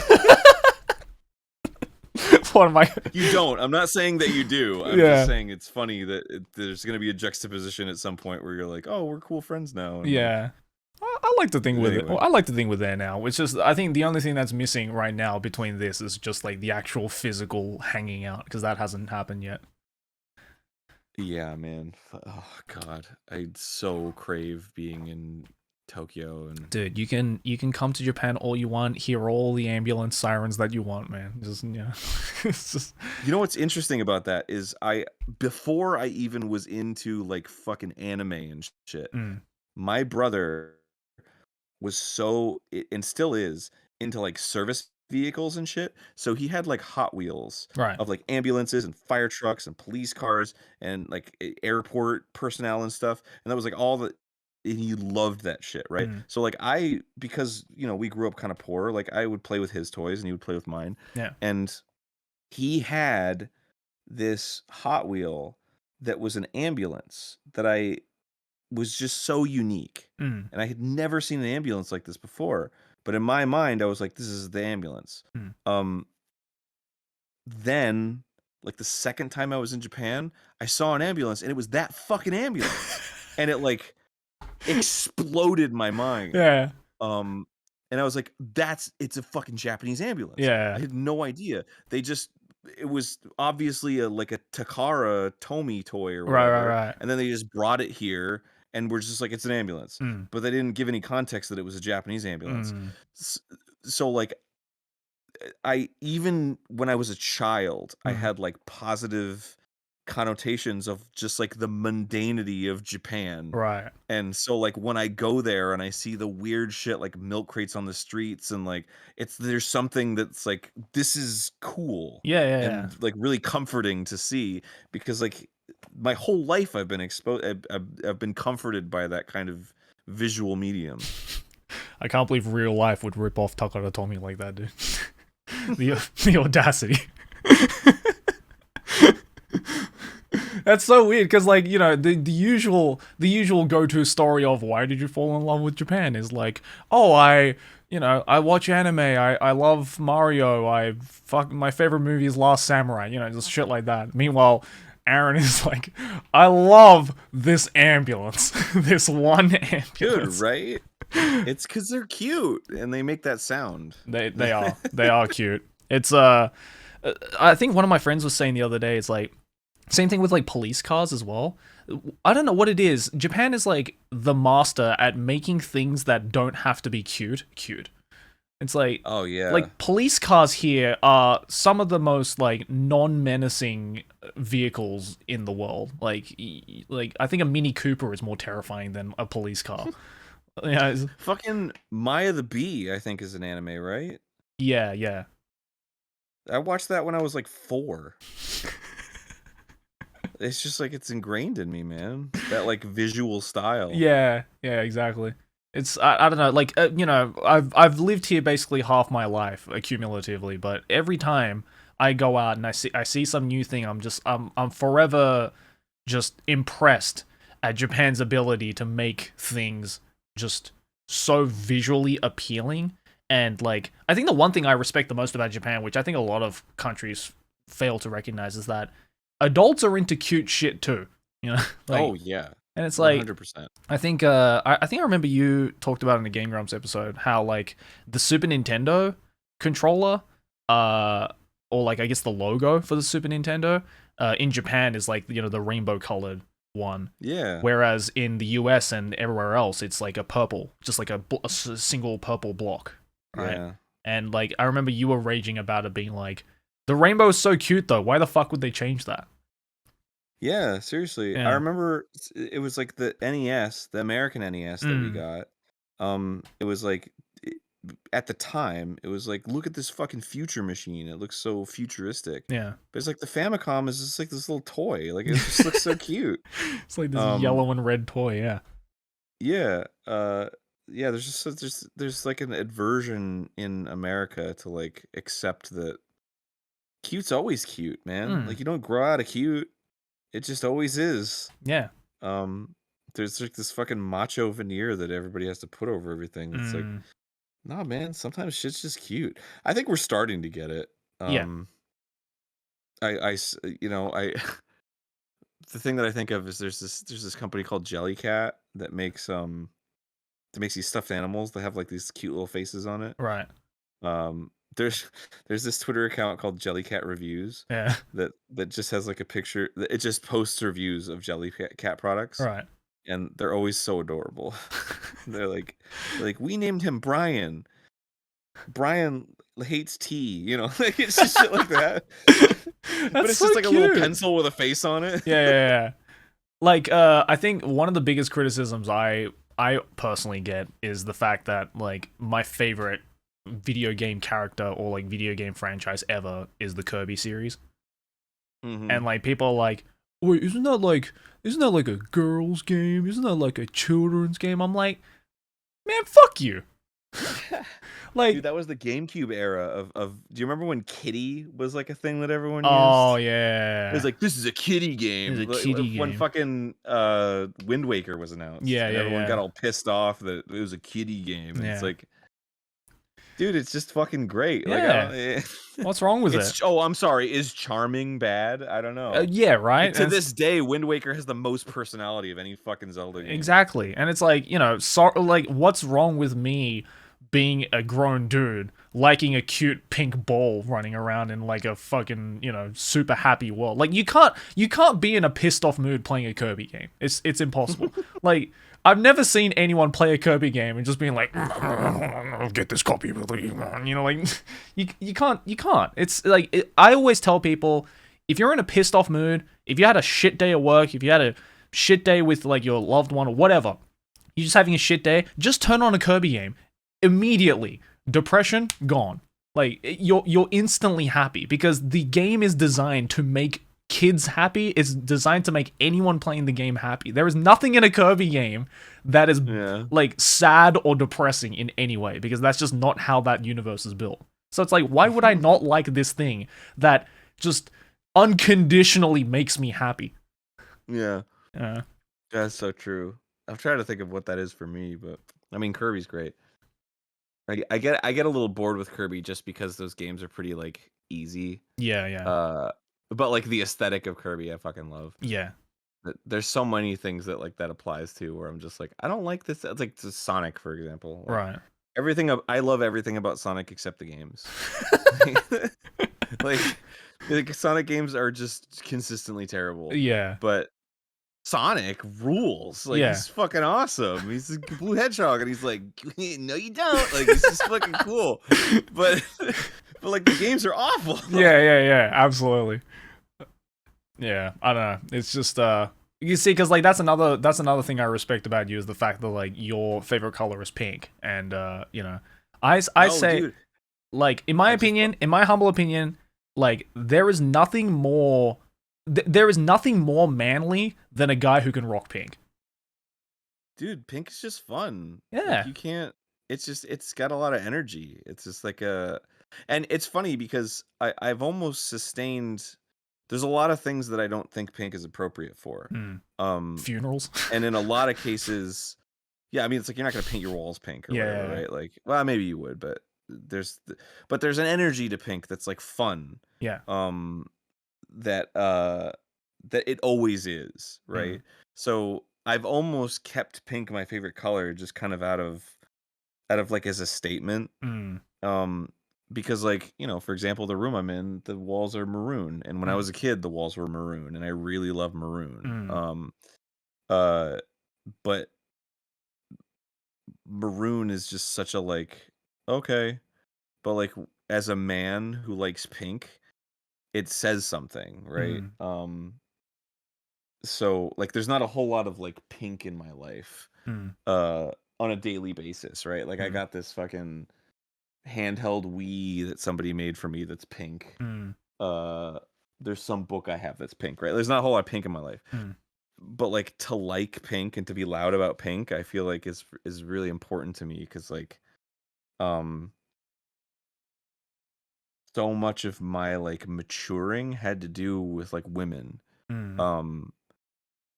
Something changed in me when I saw Iria Zerum the animation. All right. Are you familiar with the I know the name, yeah. It's just it's like a mediocre anime OVA series. Okay. It's based on a live action tokusatsu. Okay. But like she's so cool. And something about her being like this woman that kicked ass, but like also had like an emotional tie to like her brother and stuff, like really, really spoke to me. So like from that point on, I was like, man, why aren't I connecting more with like my femininity? So pink became like this symbol of like, pink's not like inherently a feminine color, but it is now. Yeah. And so for me to like pink and like cyan and like that whole like CMYK palette, it's very like pastel. Yeah. Is just like it speaks to some kind of like femininity in me that like wants to come out and be like, fuck you, I don't have to always be this macho ass guy that likes cars and shit. Like sometimes I like fucking flowers and like girls in cute dresses, and it's not because I want to fuck them, it's just because like, look at how cute they are. Yeah. You know, like yeah, again, it's that great. whole like embracing the cute side, right? And it's like, why, I don't know why society has just been like, if you're a guy, you're not allowed to like cute things. You need to like football and cars. And I'm like, no, cars are loud. Yeah, football and we're like hurts. so moving away from that right now, but like it's still so prevalent in at least American culture. I guess I'm not super familiar with like other cultures so much, but oh, Japan is still definitely like that as well, I think, in a lot of respects. where it's Yeah. like, guys have to put up this front of like there is definitely, in my eyes anyway, from how I see it, there is definitely some culture that revolves around like macho insecurity, and that all ties back to just like self-esteem issues that Japan just has, like as a collectivist society, where like you have to go with the flow, otherwise you're going to be the weird one that gets set to the side, kind of thing. That's interesting. Yeah. So like, because like I feel in Japan, for example, like every guy likes the same thing most of the time that every other guy likes. And every girl likes the same thing that every other girl likes. Because if you stick out, then you're going to be that one weird person that no one wants to associate Yeah. with. Because then you have to The like, nail that sticks out and gets yeah, hammered down or and it's like whatever. you have to, because if you're, say for example, you're trying to pursue a relationship with that one weird girl or that one weird guy, then you have to go out of your way to like adapt to that. And I think a lot of Japanese people just don't want to do that because it's just a lot of effort, which I understand, but at the same time it's like, don't you like this person? And if you like them, then wouldn't you like them for the weirdness that they have or the weirdness that they possess, perhaps? Maybe it's like a little more interesting Yeah. than going out with the same fucking Japanese girl whose hobby is eating food and traveling. And it's like, oh, cool. Yeah, name me one person who doesn't like eating food and traveling. Well, that's like an individuality thing, right? Like, Yeah. it's when I think of like the biggest contrast between like what I know of Japanese culture and like American culture is like we are so heavily individualized. The facade of individuality versus Japan, where it's very like society driven and like for everyone else. Yeah. That like to have some sense of individuality there is almost like an affront. I Yeah. mean, do you feel that way? I mean, yeah, definitely in a sense, because Japan is, I feel, just this very well-oiled machine where everything is operating with one another, and that's how, and in a sense, and in a lot of ways, that is what makes Japan so unique culturally, right? Is the fact that everything is kind of just operating under this one system, and everyone works towards this one system to create a very smooth running society. And that's why Japanese, like, the transport system is like some of the best in the world. That's right. That's why our crime rates are so low. That's why education is so high. But, at the same time, it also becomes very one-dimensional and very monotonous of like, it's like the average life of a Japanese person is just, be born, like all the same shit that everyone at school likes, go to school, do well at school, get a job, get a family, die at age 90. It's like it's very much like it's a cut and dry process where there's nothing uniquely new. And of course, like that's just very oversimplified way of looking at it. Of course, there are people who realize, oh, there's more to life than just being a salaryman, but I think the problem is that it's not, that idea of self-discovery isn't really as heavily encouraged in Japan as it is in, say, individualistic cultures and countries like America and like Australia and like a lot of English-speaking countries. Which sucks because, everyone outside of Japan can tell you there's so much about Japanese culture that's so fucking weird that Japanese culture, that Japanese people could be embracing more and exploring more and, putting into their unique personality. But society almost forbids them from doing that in a lot of ways. And it's only those that, from a very young age have this more worldly view, and look at Japan from a third person perspective and see just how uniquely it is culturally, and realizing that there's so much more to the world that, they could be exploring through that, is when that I feel that makes the most interesting Japanese people. And a lot of the times, those kinds of people end up being some of the most successful in Japan and most, and known all across the globe, right? And but that's got to be so tough to have that kind of social pressure. Oh, I definitely. have this friend who he was the son of this guy who holds a very high position in his company, and he's very successful. But he, growing up, got a position at another company that he really enjoyed. Mm. You know, he like pursued his passion. He was like, I want to be in this position. I really love this. And he's really good at it and he loves it.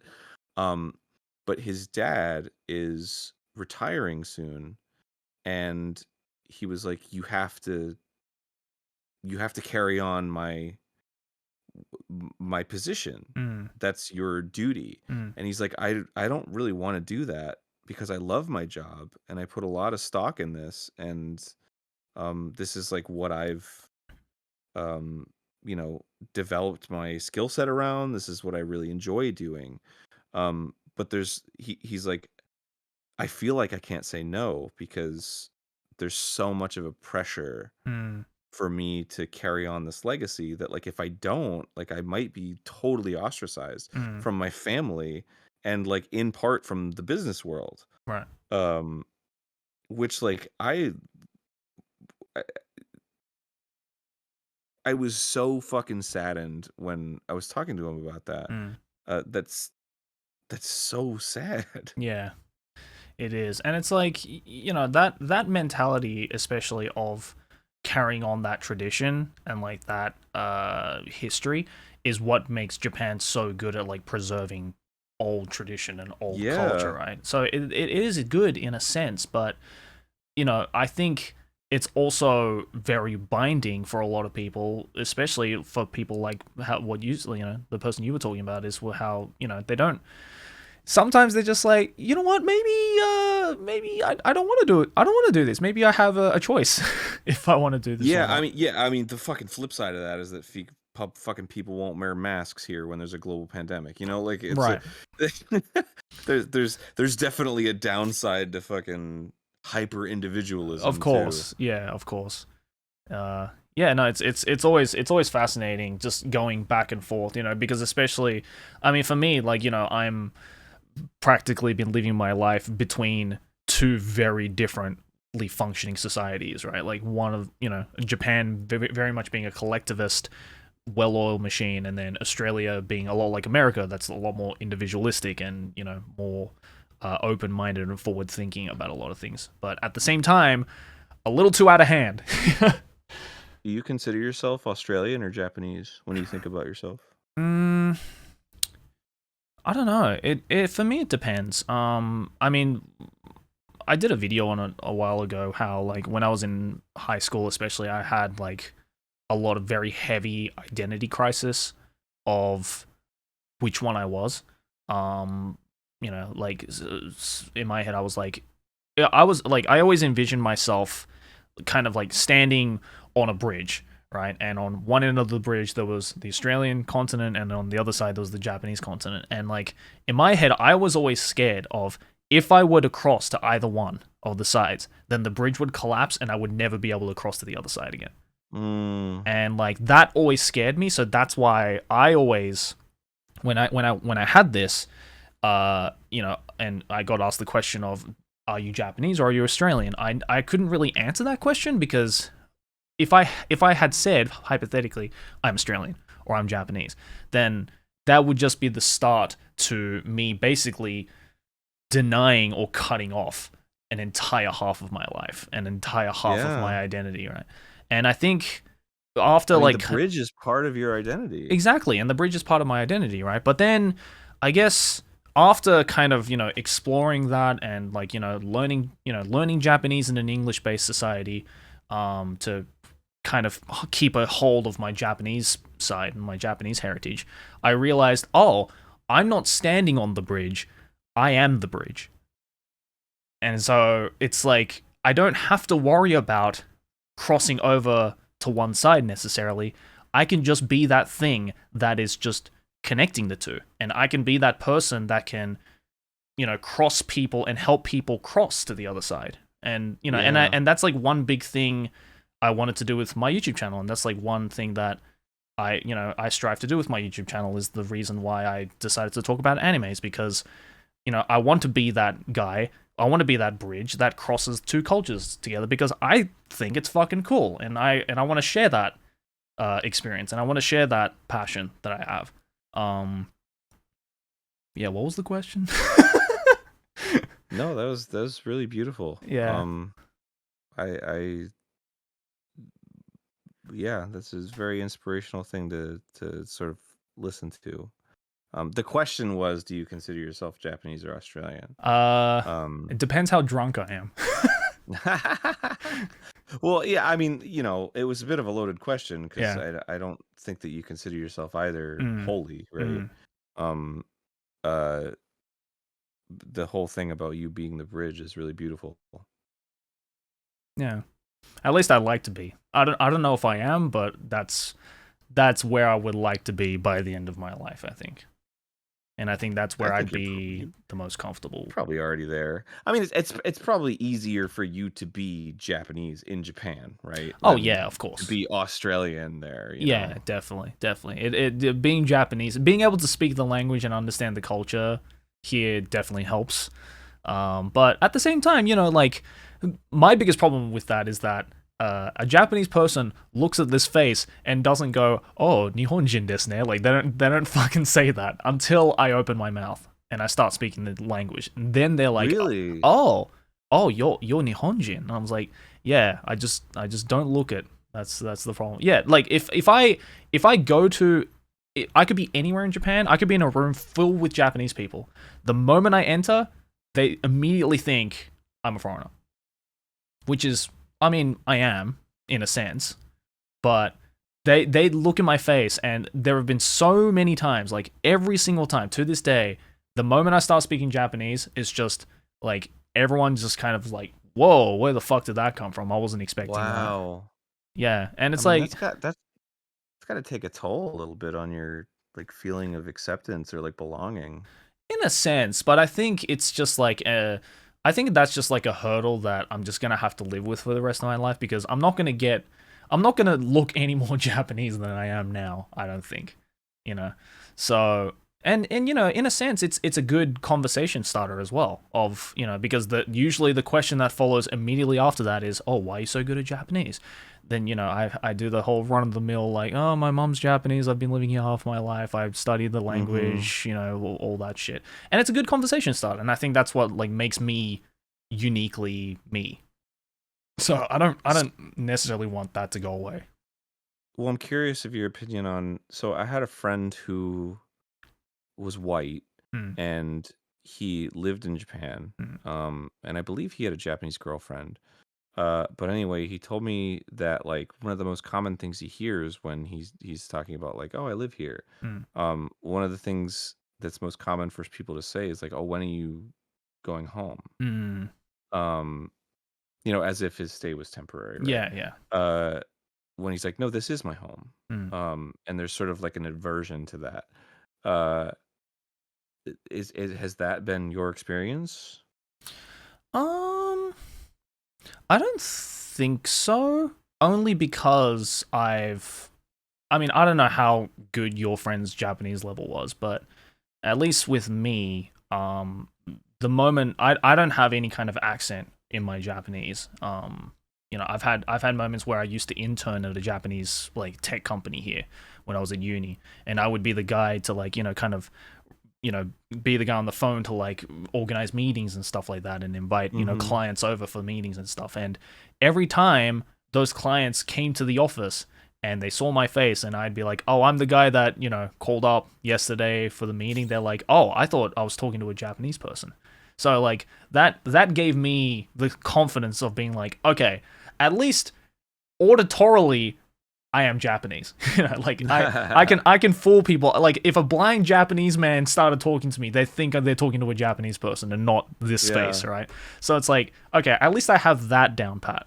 So I think like because I do have that natural accent of just a regular Japanese person, and I studied my fucking ass off when I was younger to get as good as I can get at this language, because I think the biggest misconception with hafus like me is that Mhm. oh, you're born with a Japanese parent, so of course your Japanese is good because your one half is Japanese. I'm like, well, that's not necessarily true. If you don't study it, then you're not gonna be good at it. I know plenty of my hafu friends who can't speak Japanese at all, even though their parent is Japanese.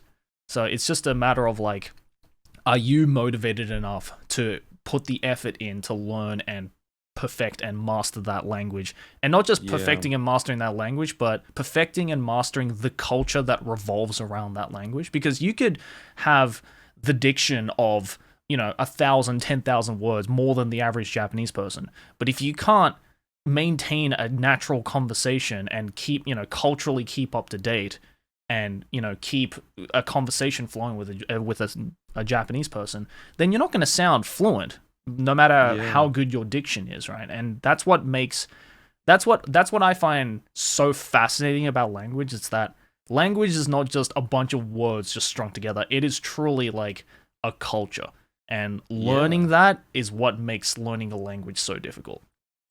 I mean, is that frustrating for you to, with the connotation of just the assumption that, knowing that you put so much effort into adjusting or, fitting in culturally, to have that sort of like immediate bias of like, oh, that's not that hard because, you have a Japanese parent or whatever. Yeah. It is frustrating, but I think as well at the same time it's like it can't be helped. Just because I don't think there's shikatanai. Yeah, really shikatanai, because I don't think, that's just something that if you're not born into a similar situation like me, then you're just never going to understand, right? Like if both of your parents can only speak one language and you were born in a country and culture that can only speak one language, I don't think it doesn't matter how much I fucking ramble and rant about this, being like, it's not easy, guys, come on, please understand me. Like, it's very difficult to get that across. So the only thing I have left to do is to at least just prove to myself that I can do it, and prove to the immediate person I am talking to that, it is possible. And as long as I can get that going, then I'm content with it. But that's gotta be exhausting, like constantly feeling the need to like prove of who you are. Yeah, it is, but I think at the same time I've kind of just like grown to like make that a motivation to, I guess, just like better myself in every aspect. Not just, learning a language and like getting acceptance from, a Japanese person or even an English speaking person or whatever. Because I got the opposite treatment when I was in Australia, right? Like I got bullied for having Asian blood. So, oh really? Yeah, because I went to a predominantly white school. Yeah, I mean that's a very white nation in general, right? And I was the only kid with any Asian blood in him whatsoever. So I got, the usual schoolyard bullying. I just got called a lot of like racial shit, and I was just like, yeah, whatever. I'm curious, when you had I'm assuming you had a lot of like white friends, right? Yeah. Did you feel like, did they make really like stereotypical like Asian jokes around you, and then you just kind of like played along even though it like kind of hurt? Yeah, sometimes. I mean, there was also a part of me as well that I guess, I don't know, like there was a lot of things that I was called in a kind of like almost joking, tongue-in-cheek kind of way, that later on I found out was like very racially inappropriate shit. Like, no shit. Like, my nickname, I'm obviously not gonna say it, but like, my nickname in school was JAP, which is now I found out is a racially like derogative term for Japanese people. So I was just like, oh, okay, I didn't know that. And I don't know if they were saying it in that connotation. I don't know if they were saying it, with that in mind, right?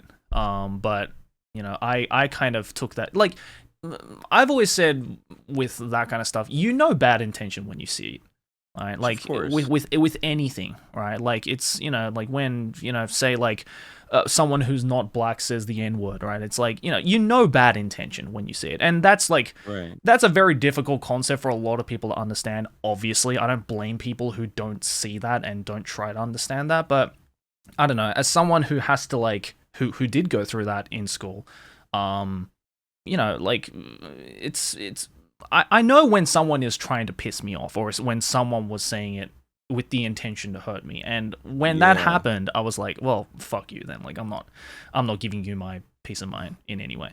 But you know, my friends, you know, I think after a while, my friends kind of embraced the fact that I was not fully white and that I had this like unique side of me that was very unique to my group of friends.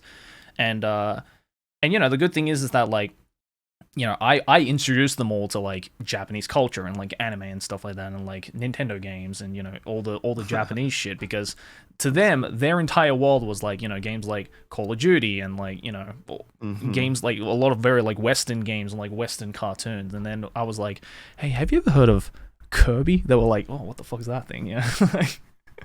And you know, and luckily I think, because I had such a good group of friends who were a lot more open-minded than I think the average student at that school, they embraced that, and a lot of them started to get into anime and like started to kind of embrace the things that I was introducing to. So I was very lucky with that. But obviously not every kid had the same experience I did.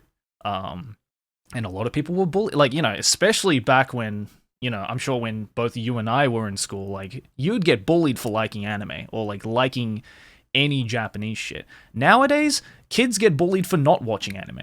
And it's like, dude, you, what a world. Yeah, it's like, you know, you get bullied for only watching the norm. It's like, oh, you only have seen Naruto and Dragon Ball, you fucking normie. Like, you know, that's what you get bullied for nowadays. But back when I was in school, it's like, the hell is this Dragon Ball Naruto shit? Like, get that shit out of my face. Let's go play COD, right? It's like, you know, so it's changed, but I think, yeah, I've just kind of like learned to adapt to that, and yeah, I don't know. I wouldn't say I'm like numb to it, but in a sense, I kind of have to be numb to it, because if I get offended by it every single time, then I'm just not going to get anything done. Yeah, but I mean, of course, that's, how could you not be? I mean, I've, you know, I can relate to that in ways that aren't racially related, but you know, just being exposed to so much feedback all the time about the things that I do. It's like, yeah, I hear the same kind of shit all the time. That's like, I wish people didn't say that about me. It sucks that you have to be numb to it in a way, you know? Like, you should just be fucking accepted for who you are, man. Well, yeah. If that was the case, then we wouldn't have had 2 world wars, right? Yeah. Do you find it harder to be Japanese in Australia or Australian in Japanese in Japan? Probably Australian in Japan. Only because Australia is just so much more of a multicultural melting pot than Japan is. Like, Japan still even today, and I feel especially because the pandemic has really shown its like xenophobic side of just like, no foreign, if you're not Japanese, then you're not, you know, part of us, you know, you're not accepted in this country or whatever. Which sucks, but I mean, you know, just you looking back on like Japanese history, it's also like kind of accepted or expected rather. That, you know, like a lot of people, especially because Japan is such an aging country, and there's a lot of like, you know, older people with older mindsets and, you know, of the older generation that still think anyone who is from outside this island is the enemy, is the bad guy, you know, and is not part of this country, right? And there's a lot of very you know, stereotypically patriotic people here, patriotic old people. You know, it's people like that, I think, that are like still making it very difficult for non-Japanese people to live here and be fully assimilated in this society. But the good thing is that like, I think people of around our age and younger, and even people a little bit older than us, you know, have a little bit more of, I guess, like an up-to-date worldly view of, just because you don't look like us, just because you may not necessarily sound like us, or, you know, fully understand our culture in any way, doesn't mean you're any different from a Japanese person. That you're still allowed to live in Japan, all that kind of stuff. So, yeah, I mean, it's hard, but I think over time, I think it'll get easier. I think, I'm hoping that by the time I get to around, 60, 70, 80 years old, I become that like oldest generation, that Japan will be a country that's at least a little bit more easier for foreigners to live here and be like fully accepted. But yeah. Until then, it's hard to change the mind of an old head. Yeah, sure. I Yeah. feel like that's true for everywhere. Yeah. I'm very grateful for your insight No, and likewise. to have spent so much time with you. Yeah. And I guess thank you all for watching. If you're watching this on Twitch or you're watching this on YouTube, please go check out Arin, lovely gentleman. Where should I lead them to? I don't know, fucking YouTube, Game Grumps, whatever. Yeah, YouTube, Game Grumps, Ego Raptor, whatever. He's on the internet. Go check him out. And I hope you guys enjoyed this first episode of Off the Record. Stay tuned for more. Hopefully all of them won't be this long. Hopefully all of them won't be this long. Or they might be. I don't know. We'll see how it goes. But yeah, thanks for coming, Arin. I really appreciated you coming on and just kind of chatting and getting to know you. Job. This will not be. I'm glad I got to know you a little better. Of course. And hopefully next time we'll be in person. Oh hell yeah. Yeah, that would be the dream. Either I come to the US or you come to Japan, whichever would be lit. But hopefully me going to Japan, but I'm sure you want to change of pace as well. Oh, I don't mind either way. Why not both? Hey, there you go. Yeah, exactly. All right, guys. Thanks for watching. Appreciate you guys for coming along, and we'll see you guys in the next Off the Record. Have a good one. Thanks, everyone. Bye. Subscribe to Joey. Haha. Ah.